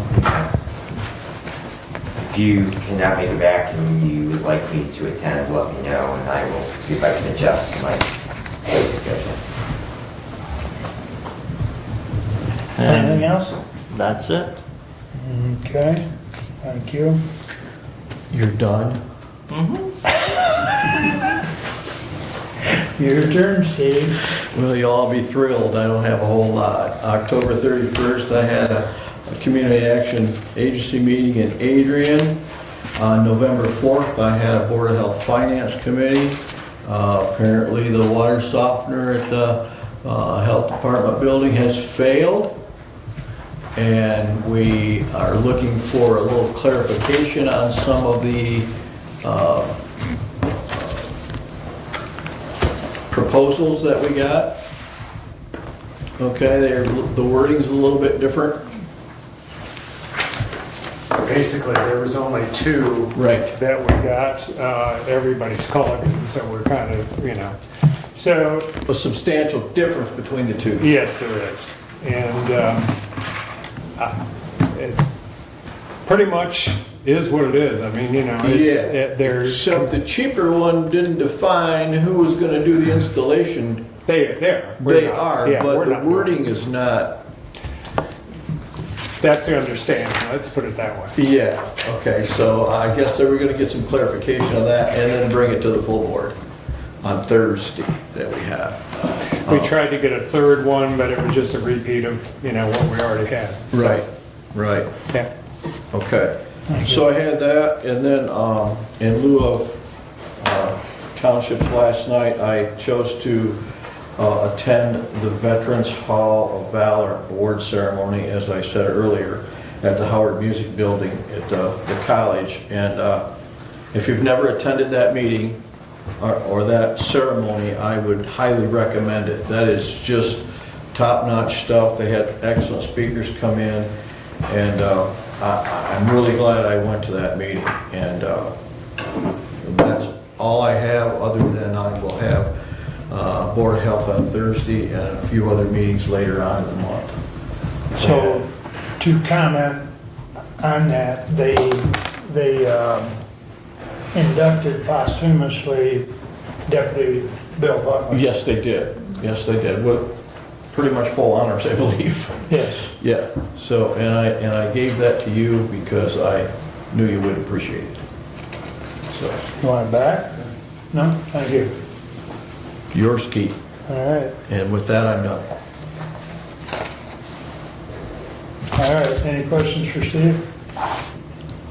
All right, Brad, you're up. All righty.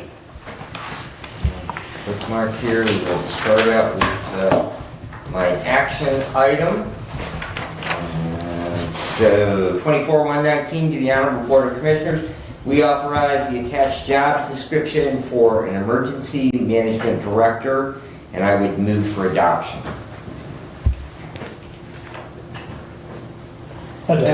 Support. Thank you. So hopefully you've all had an opportunity to read through that description.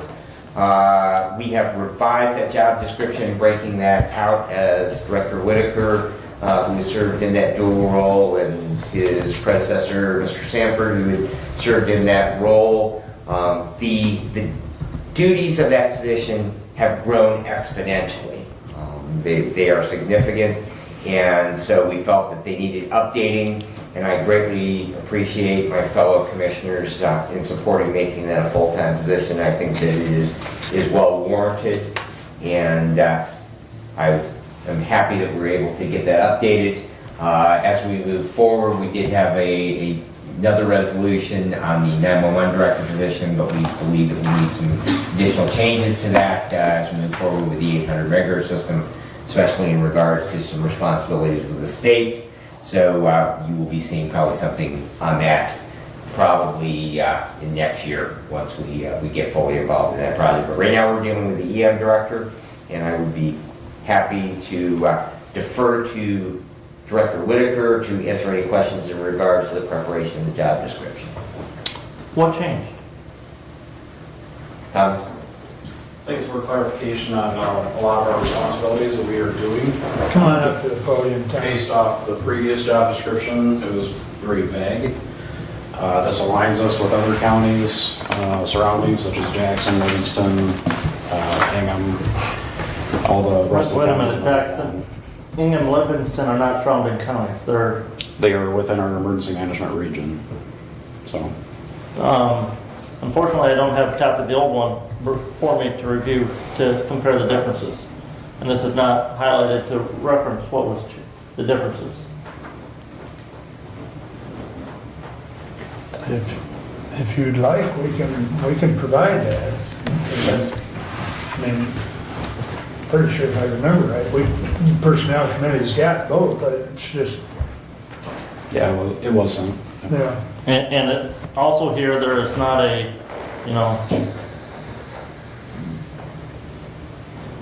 there's not an indication that this position was reclassified on the wage and classification schedule as described. That's not, if that was, it was not included with this.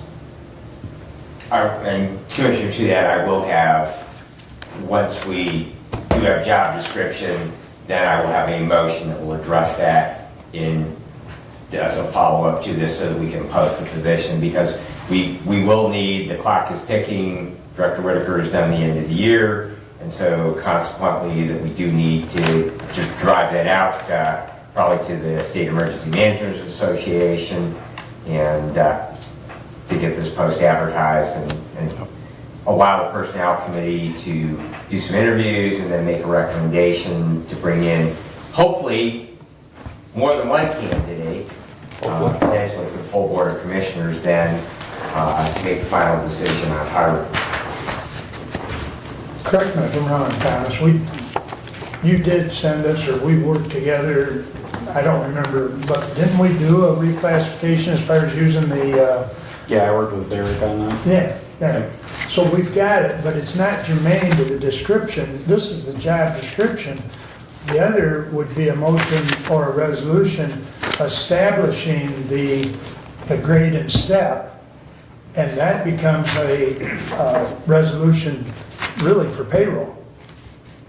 You know, the payroll doesn't need the job description, they just need the grade and step. So that'll be a separate resolution, which we've worked out some of that. I think we've maybe tweaked a little bit of it yet, but that'll be forthcoming. But the first step, just like the bond process, it's got steps.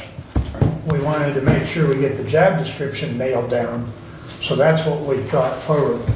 So. Correct. Thomas, one of the questions that I had from one of my fellow commissioners was, you know, what is a day in the life of the Emergency Management Director for Hillsdale County? What could that include? So our job as emergency management is prepare, respond, mitigate, and recover from natural disaster, man-made disaster, whatever that may be. Obviously, here in the county, we are pretty fortunate. We don't get a lot of disasters, but it's that pre-planning part. It's the tabletop exercises, the full-scale exercises that have to be planned out. There's also the federal FEMA requirements that we have to follow, and plus the state requirements we have to follow.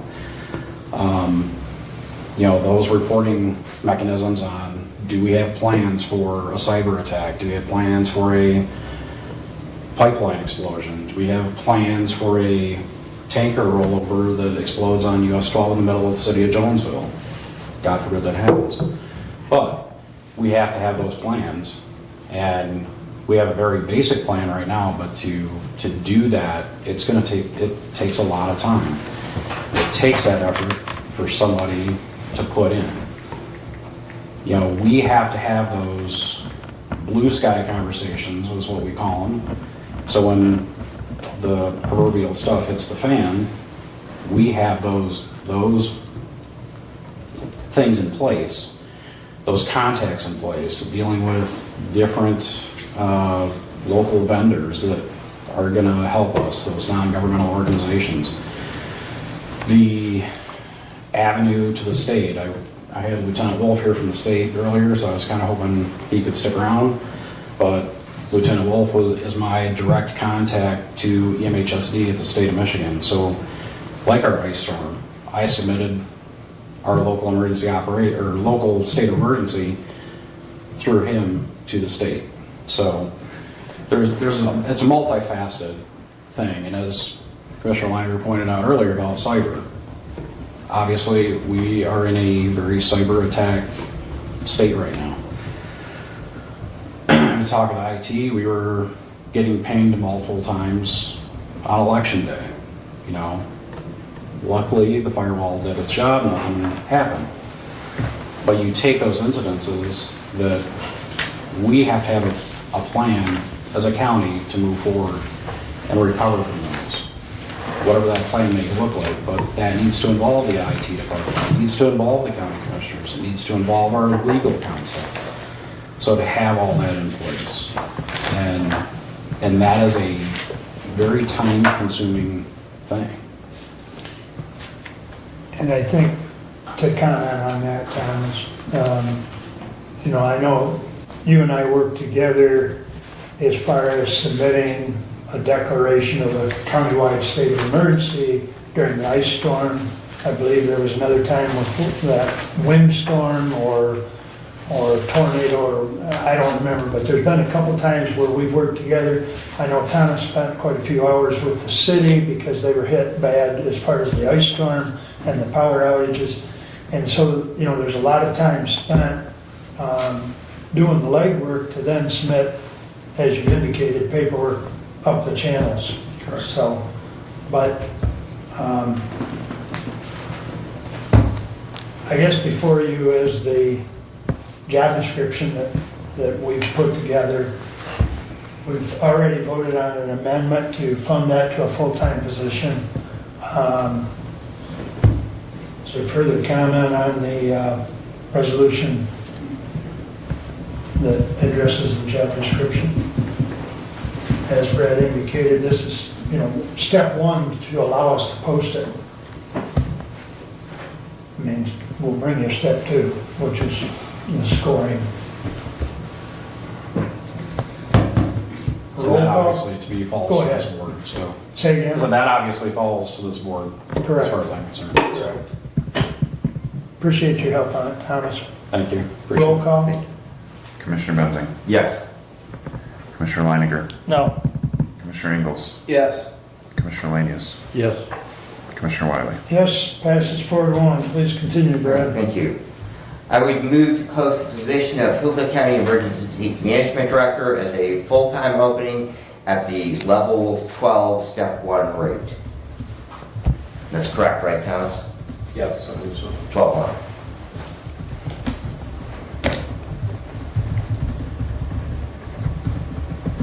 And that is in accordance with the dollar amount that was submitted in the budget request for that position. No, that's not.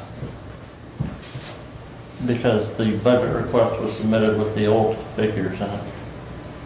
Oh, so there'd be a 6.12. Okay. No, there'd be a 3% increase to Yeah. that. Okay, Because that's their, yeah. correct. It'd just be the. Right, you would have a step. A 12-1 would Is be that the level? 70,241.60. So, first of all, who supported that? Well, I don't think we've got that far, but I will support it. Okay, and then, let me make sure I have this right. Motion to post the position of emergency manager at the grade 12, step 1 rate. Correct. Okay. Brad moved, I supported. Mr. Leininger has brought up the fact that the 3% discrepancy. 3% discrepancy, so address that.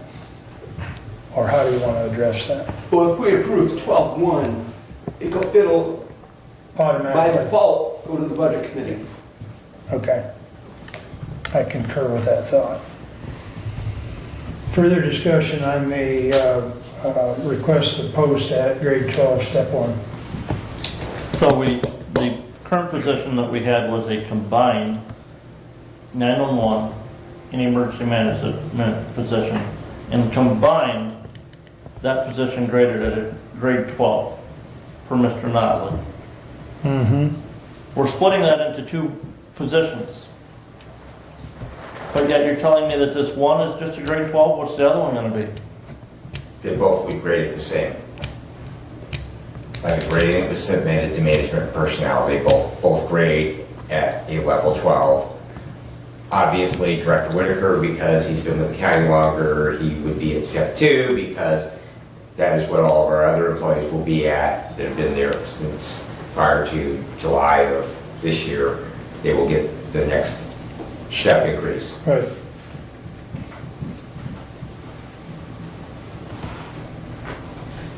And I would remind the board that the 911 director's position is fully funded from the 911 surcharge. It is not a general fund budget item, so it does not affect the general fund budget. Correct.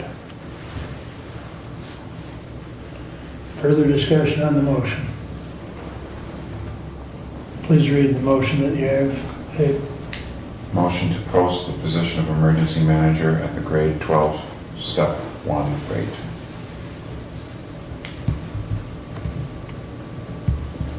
Do you want full-time added in there? Because that's what, I did it full-time. You did say that? Yes, I did say full-time.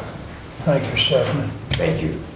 You're always there for us, Stephanie. Thank you. Okay. Motion to post the full-time position of emergency manager at grade 12, step 1 rate. Okay, I have a question. go. As commissioners indicated, and which is the truth, the the 911 director is being separated. Naturally, if Mr. Notley were to grade those, would they still be graded 12-1? In the grading that we did, yes, Which I haven't seen. which we can provide. But yet you want me to approve a motion and you're not providing me with that grading scale. Did we not forward that with the budget request? I believe that. I believe so. I believe that was forwarded with the budget request, to the best of my knowledge. I believe that, because we submitted that position as a full-time.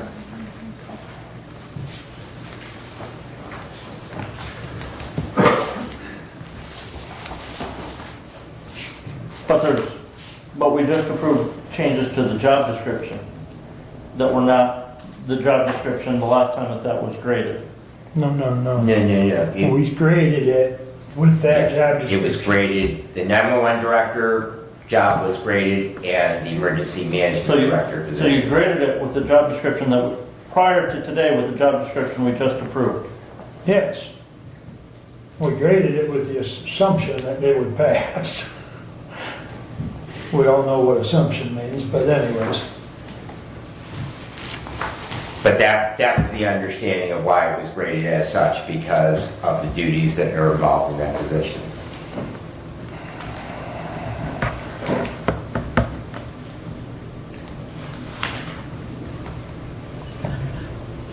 So even without the emergency management portion, the 911 director would be graded a 12, graded 12. Yes. Correct. Thank you. And for clarification, he was receiving the full-time salary at that level, plus the part-time salary for emergency management on top of that. Commissioner, for clarification, he was slotted in because of the combined roles. That individual was slotted in to the step on grade 12 at a wage that was higher than he was receiving at the combined figure prior to the wage and salary schedule done by Mr. Notley. He may be if that position remains a grade 12, and I forget what that compensation for the 911 director was out of the 911 salary prior to this change. But it may be a grade 12 step 1, because the combined salary needs to be more than what it was, or the salary for next year would be more than what it was for last year, but doesn't mean we need to go to a step 2. I believe the budget was built with the splitting of that to put him at the step above the current compensation figure, but I don't remember what that is right now. So when you start talking, splitting this, remember when it was put together into that salary and step schedule by Mr. Notley, we made that the combined responsibilities were compensated at least above where he was prior to that step schedule and that salary schedule that was developed from that study. Thank you. But I would contend that splitting responsibilities no longer leaves either of them a step 12 or a grade 12. And I don't recall, I may have seen a grade report, but I don't have it in front of me today when you're asking me to approve something. And I would contend that the split position should be graded no higher than a grade 11. So using that, that tool that Mr. Notley provided us, which I believe is exhibit, what, E? I don't remember. Anyways, it's the tool that's within that report. I will guarantee you, Commissioner, that each one of us could take the job description and take that tool, and we would come up with a different scoring. That is correct. That tool is subjective. We have done our best, working collectively, Brad and I and Thomas, to score it as fairly as we could, and we came up with a 12 for both positions. And I guess I really don't know what else to tell you at this point, other than I did find it. It was attached to the job description that we submitted, or not the description, but the request that we submitted. It's an Excel document, and I will forward it to everyone as we speak, but, you know, you did receive it, I guess is what I'm saying. So, but, further discussion on the motion to post. Hearing none. Better have a roll call on this, please. Commissioner Leininger. No. Commissioner Ingalls. Yes. Commissioner Lanius. Yes. Commissioner Wiley. Yes. Commissioner Benting. Yes. Thank you again, Commissioners. 4-1. Yes. Yes, 4-1.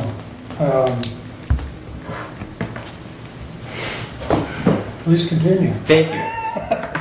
As you were aware via his email to the Board of Commissioners, RU Director Keith O'Neill has resigned, take another position effective December the 10th. They have a board meeting scheduled for later this month, and I'm certain that they will discuss how they will go about his replacement. It's been a pleasure to work with Mr. O'Neill in his tenure in that position, and I wish him the very best in his next great adventure in life. Tomorrow I know the opioid committee meets. I do have a request for shelves container disposal that was made to that. They did table that request at last month's meeting, and I am optimistic that they will get that approved tomorrow. If that takes place, then we will have a letter of understanding with Reading Emergency Unit for disposal of those sharps containers as they are filled. It's a relatively small amount that we would pay them, basically about $25 a month, and they would dispose up to 25 of those containers a year, which is the grand sum total of all that we have throughout our restrooms within the county. So it also, that request does provide for replacement containers, so we should be covered in regards to that coming out in the future. We do have 911 board coming up on November the 20th, and the ambulance providers have a special meeting that is scheduled to immediately follow that at 4:30. And that is in regards to some things with dispatch. And department heads meet on the 22nd, and just as my final item under public safety, as a reminder, the Michigan deer season does open on November the 15th. I will share with you that I had a family member last week as he reached the platform of his 21-foot high tree stand, had a strap break, and he fell 21 feet to the ground. He has a compression injury to his spine. Fortunately, other than being pretty achy, came out of that as probably as best as one could hope for falling 21 feet. That does get to a BRAVA trauma activation at level 2 or level 1 trauma center, and he was very lucky in that regard. But I just, everyone as they go out, if you are part of the Orange Army, please just be extra cautious. Check those securements on those tree stands. Wear a harness. The very first thing I do when I get up to my platform is I have a climbing rated carabiner and a pretty good 4-point harness, and I clip in. That's the very first thing I do when I get up there. So just again, be safe out there. And that concludes my report, unless there are questions. Any questions for Brad? Doug, you're up, sir. Thank you. I'll begin with my action item. The FOC water issue, and I'll ask Facilities Director Finley to come to the podium and explain the program.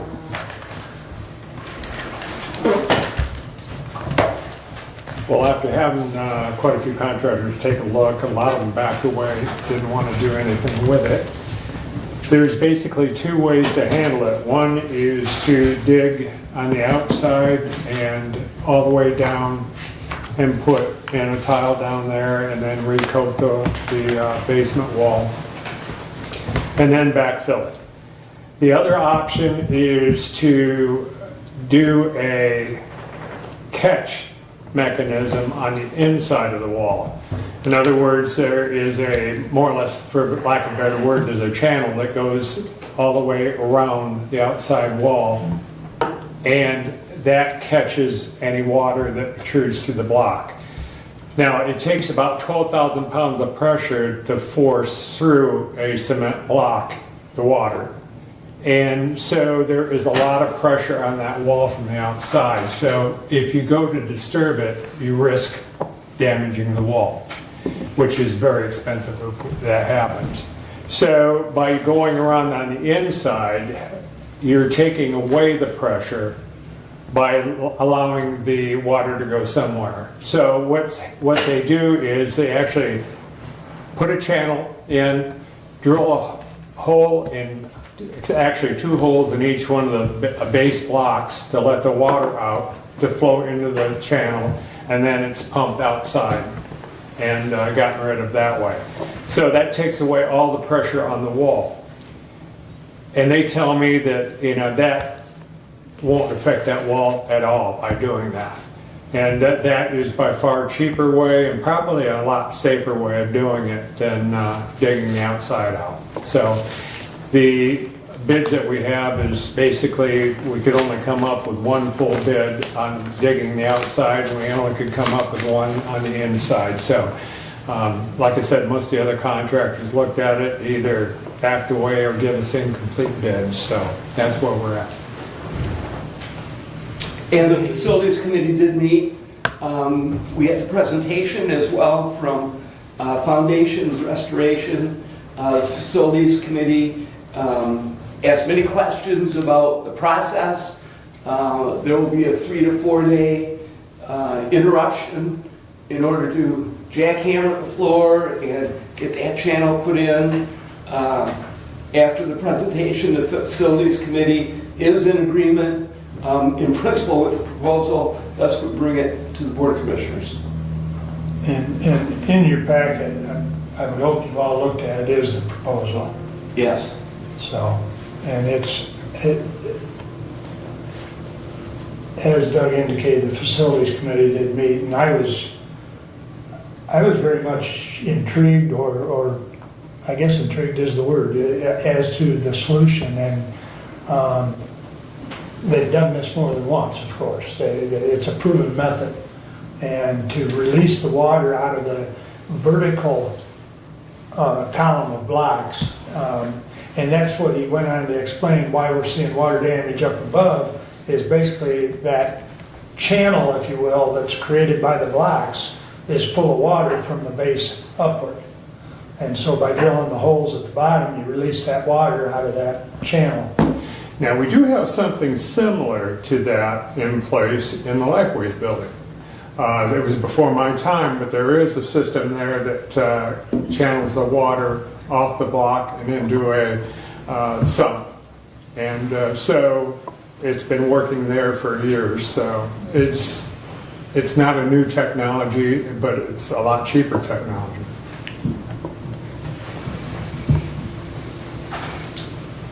You want to address the money? I have a motion. Yeah, oh, well, I know you do. The $20,000, I guess was what it's getting at, is you and Derek have found a way to do this year? Yes? Once the Board of Commissioners approves, then it will go to budget, and budget will decide the best avenue. I'm agreeable. But it would come from this year's The budget. 2020, the plan, the discussion has been that it will come from 2024's budget. Correct. Yes. I guess that's where I was headed. Thank you. Further questions or discussion? All right, we'll do a roll call. I haven't done my motion yet. Huh? Haven't done my motion yet. I thought you did. I'm sorry. I move to authorize facilities director to proceed with foundation restoration as prescribed, funding to be determined by the budget committee. I support that. Could you restate that one more time, please? Yep. I move to authorize facilities director to proceed with foundation restoration as described, funding to be determined by the budget committee.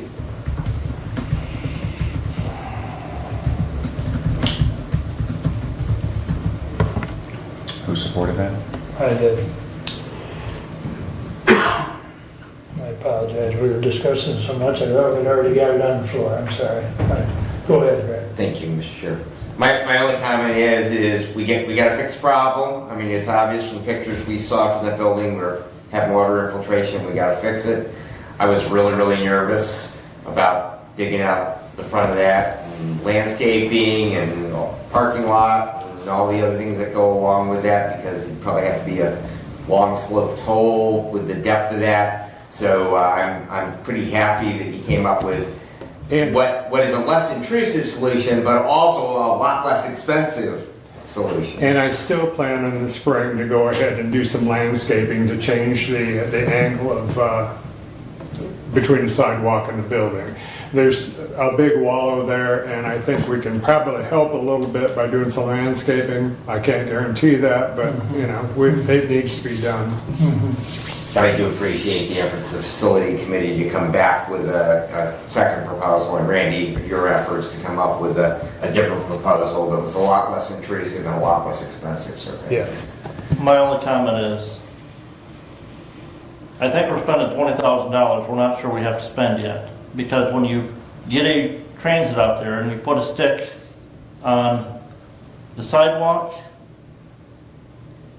and when the sidewalk is at the same height as the threshold of the door, and the soil on each side of the sidewalk, between that goes from the parking lot to the building, is lower than that, you're collecting water and you're funneling it to the building.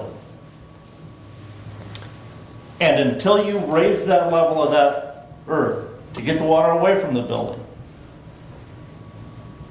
I'm not sold on the fact that we have a infiltration problem that can't be solved just by changing the elevation of the exterior grounds relatively cheaply.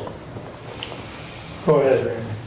I took a shovel and I dug down the wall, and it's dry. It is not coming from surface water. You can, you know, I agree with him that it is level across there. I agree with all that. But if you look at the building itself, there's about a 4-foot overhang, and next to the wall, the grass is dead because it's not getting any water. So I dug down. There's no water there. It's dry. So, you know, it's coming in from down below somewhere. Is the wall wet right now? No, the wall, when I was there 2 months ago, or a month ago, the wall was dry. Down at the bottom, at the top, the wall was dry. It always has been. The water intrusion, the water in the blocks is, it's got nowhere to go. It's going to come through at its own pace. What they were saying is that what you're seeing up higher is actually where the water is evaporating through the block. Right. That's what's actually causing the paint and everything on the inside. And we have painted that. We've scraped some of that and painted it, and this last spring, and we've got it back already. So at whatever rate it's coming through, it's coming through. But it goes back to, I think, an earlier comment, you know, just like the courthouse wasn't addressed. We don't address this in some way, shape, or fashion, we're gonna be in, you know, a bad state. And this is a way to address it, and I truly think that there's water in those blocks. And I think if we were to go drill one of those ourselves right now, we'd have water all over the floor. Well, maybe you should do that and prove to me that I'm wrong. I don't want to do that until the system's in place, otherwise we got a flooded basement down there. Because I do think there's a lot of water in that wall. Based on the presentation that we were part of, there's no question in my mind that there is water entrapped in those blocks. And that's the presentation from the company trying to sell us the system to put it in. From an individual that's worked with this product or this process for a number of years. And someone who does this every day. Yeah. And yeah, he was trying to, but to that point, he also gave us, what was it, $1,000 or $1,500? Because Doug was persistent about getting it down to 20. So, you know.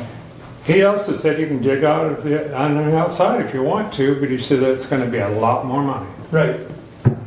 And he didn't advise it either. Steve? My question is, did we get just one monsoon to fill that wall with water just one time? And if that's the case, then it would take years for that wall to dry out.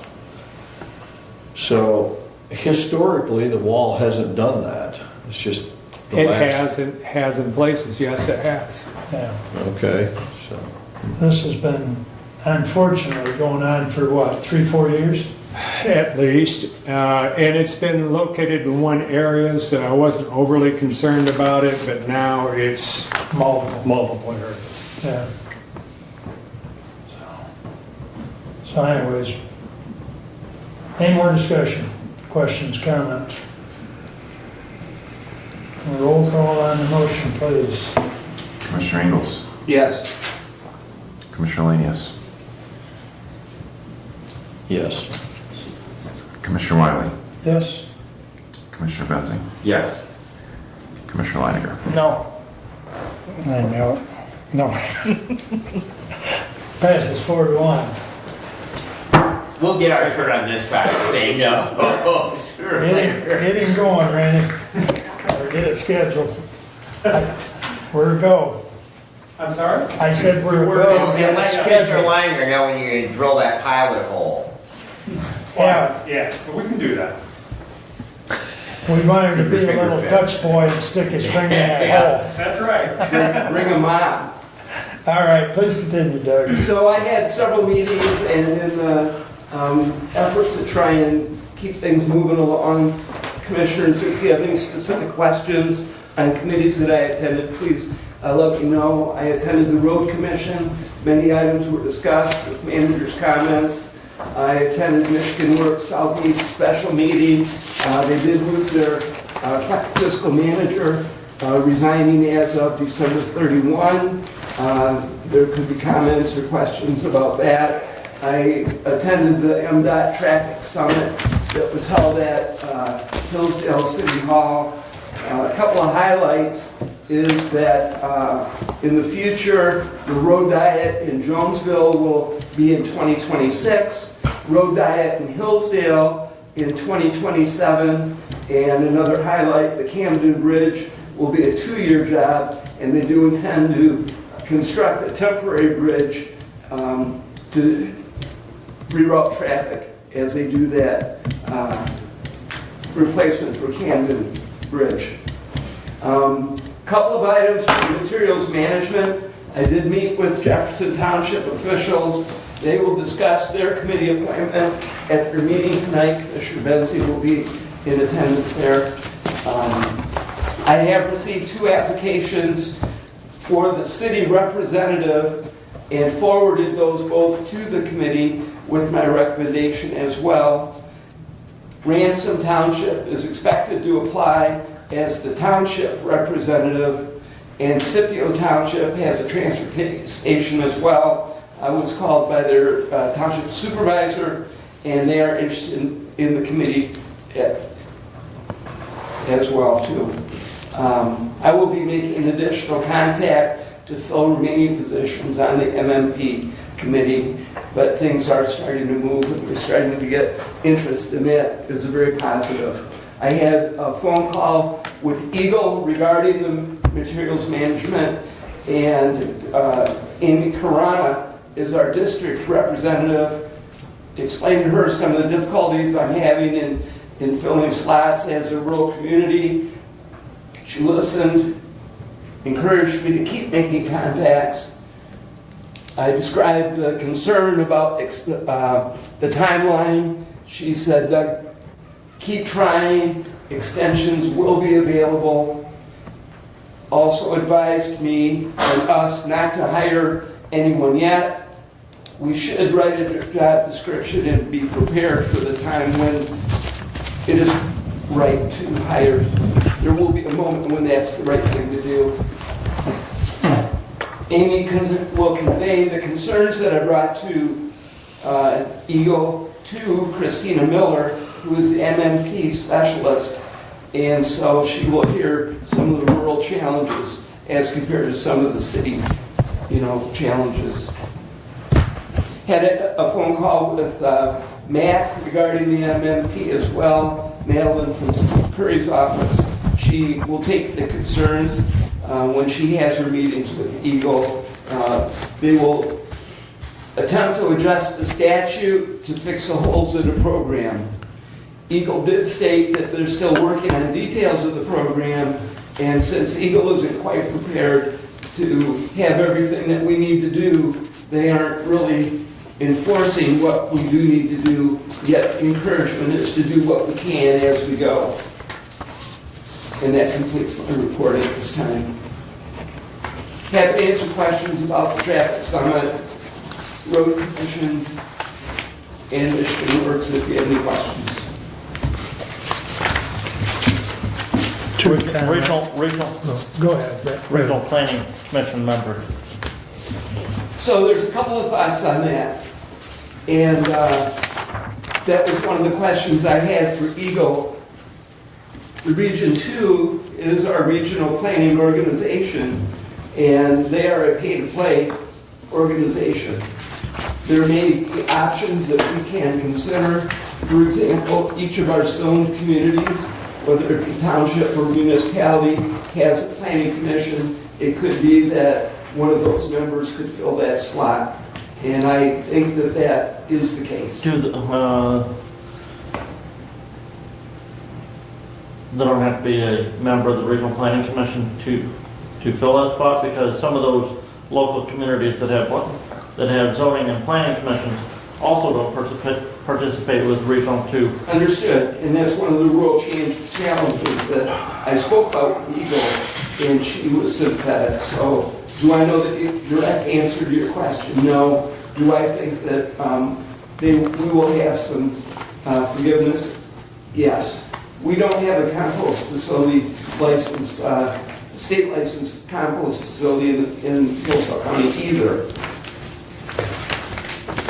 I don't know about the licensing, but I have found out we've got several farms. There are private that are composting, so I don't think any of those are quote-unquote licensed. Correct. None of them would require to be licensed. Right. The material management statute requires it to be from a licensed composting facility. Right, and so Eagle did express that there could be some forgiveness with that as well. So I'm moving forward is the answer. We get done, I've got a voice message that I want you to listen to from a staff member at Michigan Farm Bureau that is also assisting with this material management program. Perfect. And I've got her number, so you and I can connect afterwards. But I made a note to get that. I just got that call yesterday, but she sounded like she would be another resource.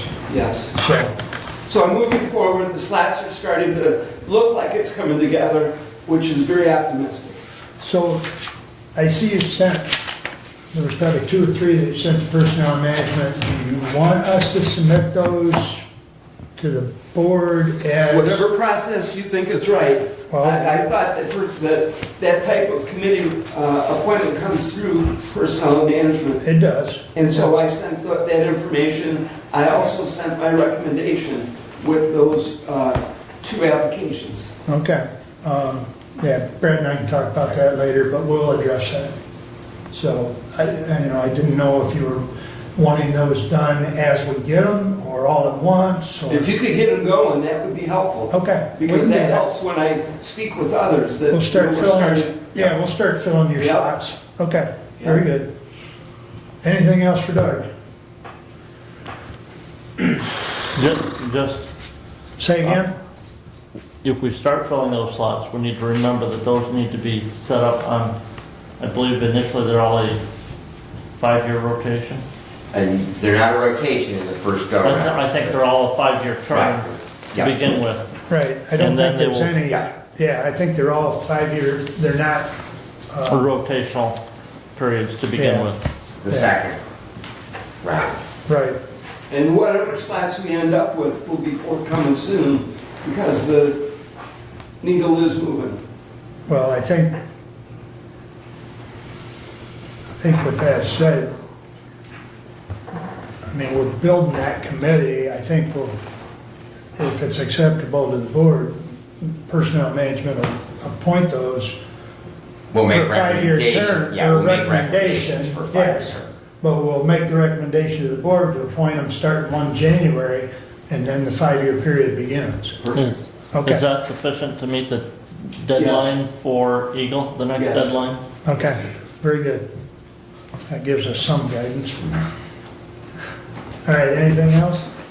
All right, my action item's already been taken care of.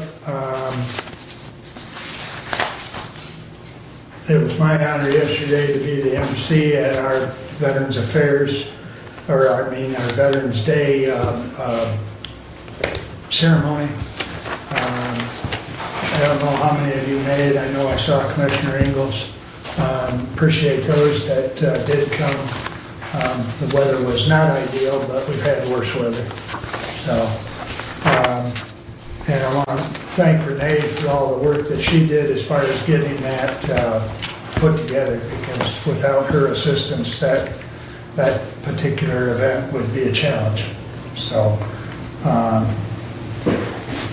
the other thing I wanted to mention, because it's early in the month, I haven't had many meetings other than, a few village or township meetings, but I do have Lifeways. I've actually got a 2:30 appointment with HR up there to talk of insurance that Brent and I have discussed, and just informational at this point. I'll bring that back to the board. And then, of course, I've got facilities and finance this afternoon, so I'm going to be in Jackson the rest of the day here shortly. My closing comment would be, as I've heard from several of you,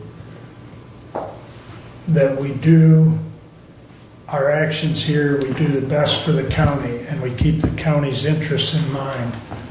And with that said, today we failed. Because in my opinion, spending $3 million extra for a facility that will help our residents, that is interest money paid to a bank, is just a waste of money. And all monies that we operate under in one way, shape, or form is taxpayer dollars. And so we're wasting $3 million of taxpayer money by not providing the bond that Lifeways presented, a very lengthy and very comprehensive proposal. So with that said, I feel we failed our constituents today. With that said, that is all I have, unless there's a question or a comment for me. And we are back to public comment. Mary Beth?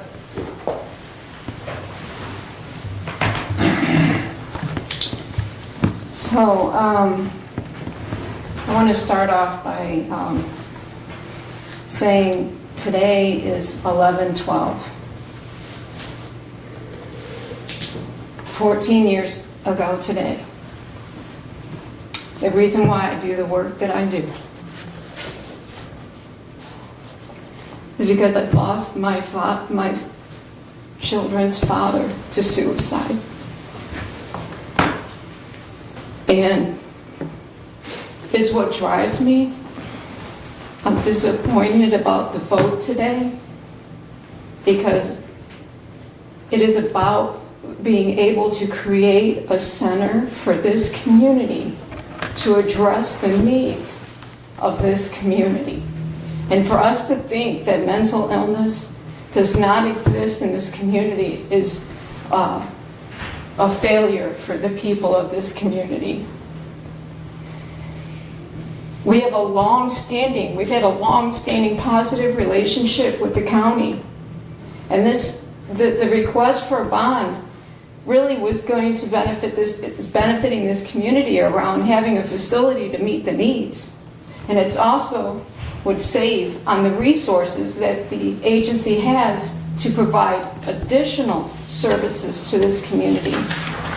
So it is disappointing, and I will say that it's disappointing. It's ironic that it would happen today of all days. But we will persevere as an organization. A no just means a different path. Just means a different path as an organization moving forward. So I just wanted to share that. I do appreciate those that did support the vote for a bond. And with that, that is all really that I have to say. So thank you. Thank you. Anyone else wish to address the board at this time? Thomas? Since I'm not on the agenda, so I do apologize. Quick update. The Woodbridge lane split has been submitted and approved to the assessor for the tower. Environmental studies, I have a call in 3 minutes that I gotta be on. So I'll get the results of those here in a few minutes. Then I'll follow up with the board on that, on those outcomes. Other than that, the paperwork for MPSCS, the integration, has been submitted to legal counsel for review, and I'm just waiting to hear back from legal on that. So that's all I got. Thank you.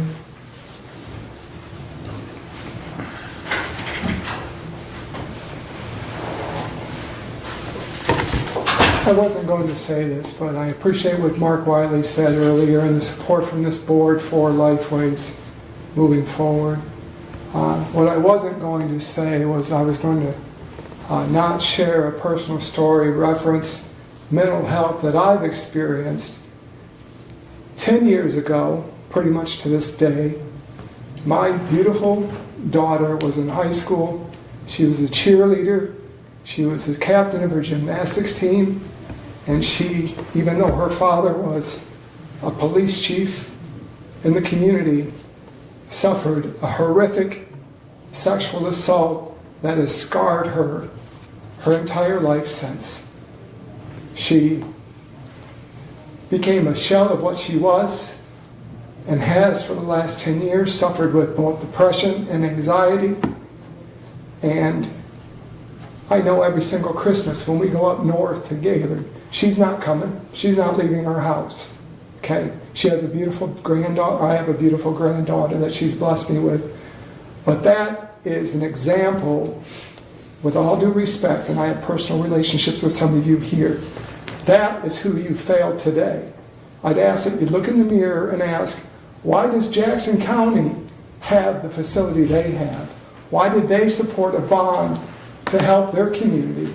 And I have to ask, because I'm bewildered, why Lifeways in Hillsdale failed to take that same opportunity with nothing more than needing to put up your own faith and credit so that we could use those $3 million to help people like my daughter, to help people like Mary Beth's husband, and everything like that.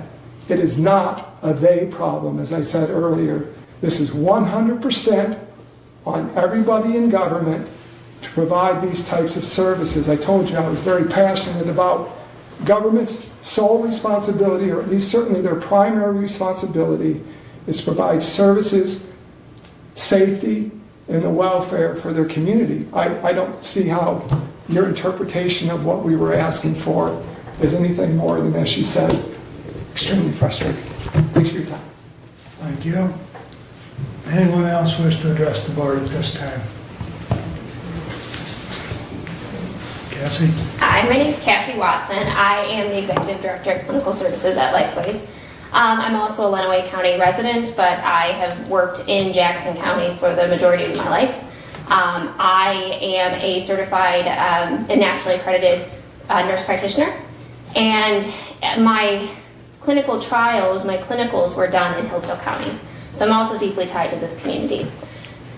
I want to hope that the decision that was made today was not because you don't support substance use services, intellectual developmentally disabled services, or services for individuals with serious mental illness. My hope is there is a reason that was not discussed, because there was very little discussion, that the reason is something to do with financial management, and that it's something that maybe the rest of us don't know.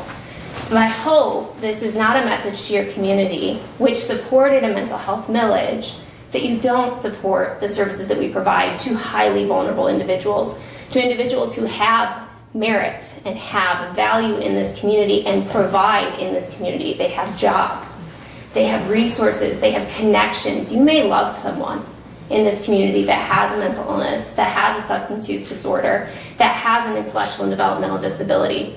I know multiple people in my life who have one or more of those things, and they're contributing members of society. They have the exact same value. They are fearfully and wonderfully made for who they are and what they are. And so my hope is that in saying no, you are not saying no to services and not saying no to a relationship ongoing in supporting your community's needs, but there's another reason that you will share at some point, because I think that's an obligation to share transparently what the rationale is for a decision made for your constituents, because I'm not sure that it was made on behalf of your constituents. Thank you. Shannon? Hi, Shannon Clevenger.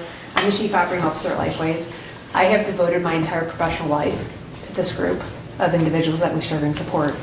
And I am a Hillsdale County resident. And I'm really disheartened today. To Cassie's point, maybe there are things we don't know. But all we were asking for was your full faith and credit to be able to secure the bond. We have every intention, and we have had every intention, to repay. This is not about our inability from a financial status to be able to fulfill those obligations. This is about providing services and supports at the same caliber that the Jackson County residents receive. And as a person who has worked over 30 years in both counties, I am the squeakiest wheel about Hillsdale County. I live here. I work with these individuals. I work alongside these individuals. I develop partnerships with the individuals and other agencies in this county. And to hear today that you would not put that forward in an effort for us to be able to save some money, to secure a bond, to create a facility here of the same caliber is so saddening. And I just want you to hear that as a resident of this county. Thank you. Thank you. Michael? Hi, once again, Michael Thompson, CEO of Segway. We're a provider within the Lifeways network. Just to be clear, Segway would see no financial benefit from this decision that you made. The benefit we would see, however, is access for people that we also serve in coordination with Lifeways, access to services, and in particular, the crisis services that would become available would benefit this community in such a fantastic way. We do what are known as pre-screens. They're assessments before people go into inpatient psychiatric services. Oftentimes, those individuals, residents of this community, must sit in the emergency department for days before a service, before a program, before a hospital is willing to take those people. So these are residents of the Hillsdale County community. This would create additional crisis services that could prevent some individuals from having to sit in the ED for day after day after day waiting to go to another hospital that's in Detroit or Grand Rapids or Lansing or out of state. Indianapolis, Mishawaka, a number of different hospitals like that, where it's very difficult to coordinate their care. My psychiatrist at Segway complains about this coordination problem constantly, inability to work with those other hospitals, and then sometimes people who are not really capable of doing this get put on a bus and sent back to Hillsdale County. So the decision that you made today will have an impact on some of those situations as well. I don't know what all the rules are. I don't know if the decision can be revisited at a future point in time, but I hope that it can, and I hope that you will take that action. Thank you. Thank you, Michael. Any other public comment? Additional business, Doug? No. Brad? Couple items. First of all, thank you to the broadband initiative. I now have fiber at my house, so maybe I'll turn on my camera for department head meetings. It's a nice addition. I really did want to address not only the comments as reaction, but what was done here in regard to the bond today. You know, I'm a first responder. I work in transport, EMS. I work with that population. I see that population that is boarded in ERs for days at a time. And I'm fully supportive of the work that Lifeways does in their community. I appreciate the comments that were made at our first public comment in regards to about our first responders and mental health issues. I can tell you on a personal level, in the last 7 days, I was involved in a CISM event because of a call that my partner and I ran about 10 days ago in Jackson. So I'm willing to take advantage of those services myself, and I'm very, very appreciative that they exist. Something in the first responder community, we've said for way too long, just buck it up. Just suck it up and get back to work, and I'm glad for the progress that we've made there. I fully support the treatment programs that we run. I served on Prevention Works, was supportive of the work that's done there. I'm supportive of the programming that we are able to do with the opioid settlement money. I believe that the new facility is greatly needed, and I think that it will be a huge benefit to our community. But I want to make it clear, there was nothing that I heard or saw in the information that was provided to us in advance, nor today, that said that the facility would or would not be built were we to not vote for bonds. There was nothing that I heard. The only thing that I heard is there would be a difference in the total amount of interest that would be paid. So I ran some numbers just today. Worst case scenario, $3 million over 20 years. That's $150,000 a year. And if you take that an approximate current budget of $105 million a year for Lifeways, that's 0.0014 of their current budget, that $150,000 a year. And I would assume that that budget will grow there. So for me, we just heard earlier today that the senior center bond is going to be paid for, and they are not. I mean, they serve as our Department of Aging for the county, but we're going to be done with that. And very honestly, I think that we need to not get involved in those outside backing of borrowing for other entities into the future. So that was done prior to my coming on the board. I know they were refinanced at one point, but I think that we made a decision today, not against mental health, but really in how the county was going to pledge their full faith and credit. Yes, it does make $150,000 a year difference in the amount of interest that they're going to pay. But in terms of the total budget, it is a relatively small amount. And I just want to make it clear that it's my vote.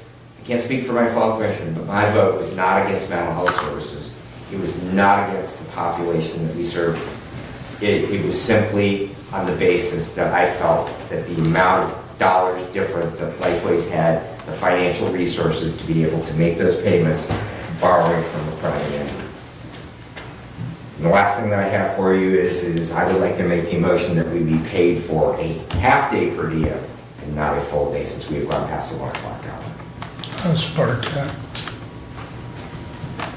All in favor, signify by saying aye. Aye. Opposed, same sign. You said hefty, not half day, right? Half day. I thought I heard hefty. We're all hearing things at this point. I'm hearing this, never mind. Half day. As per our rules, anything past, what is it? noon? 1 o'clock. Yeah, 4 or 1 o'clock, 4 o'clock. hours. Yeah. So we're on half day. Additional business, Brent?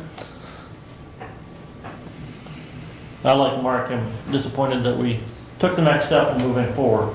The vote today was not to guarantee the issuance of a bond.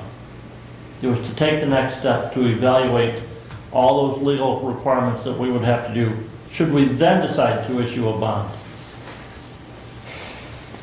There was nothing in the resolution today that was said guaranteed we're going to issue the bond. It would have taken us the next step, because the statute, should we have issued the bond, would have required us to post notice 45 days at least before issuing of the bond, give the public notice of our intent, and then the public would have had the opportunity to circulate a petition to gather signatures to put the issuance of that bond before the voters of the people of the county. We're not even going to take that next step now because of the vote today. Like Mary Beth,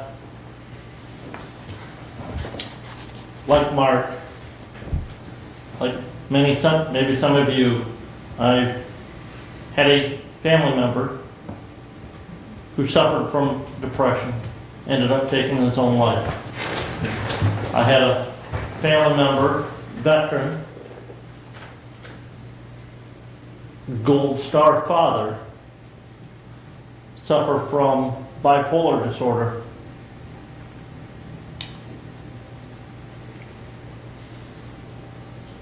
The entire time of my lifetime.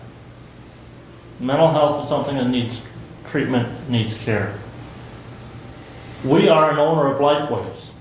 We, the County of Hillsdale, are a joint owner of Lifeways.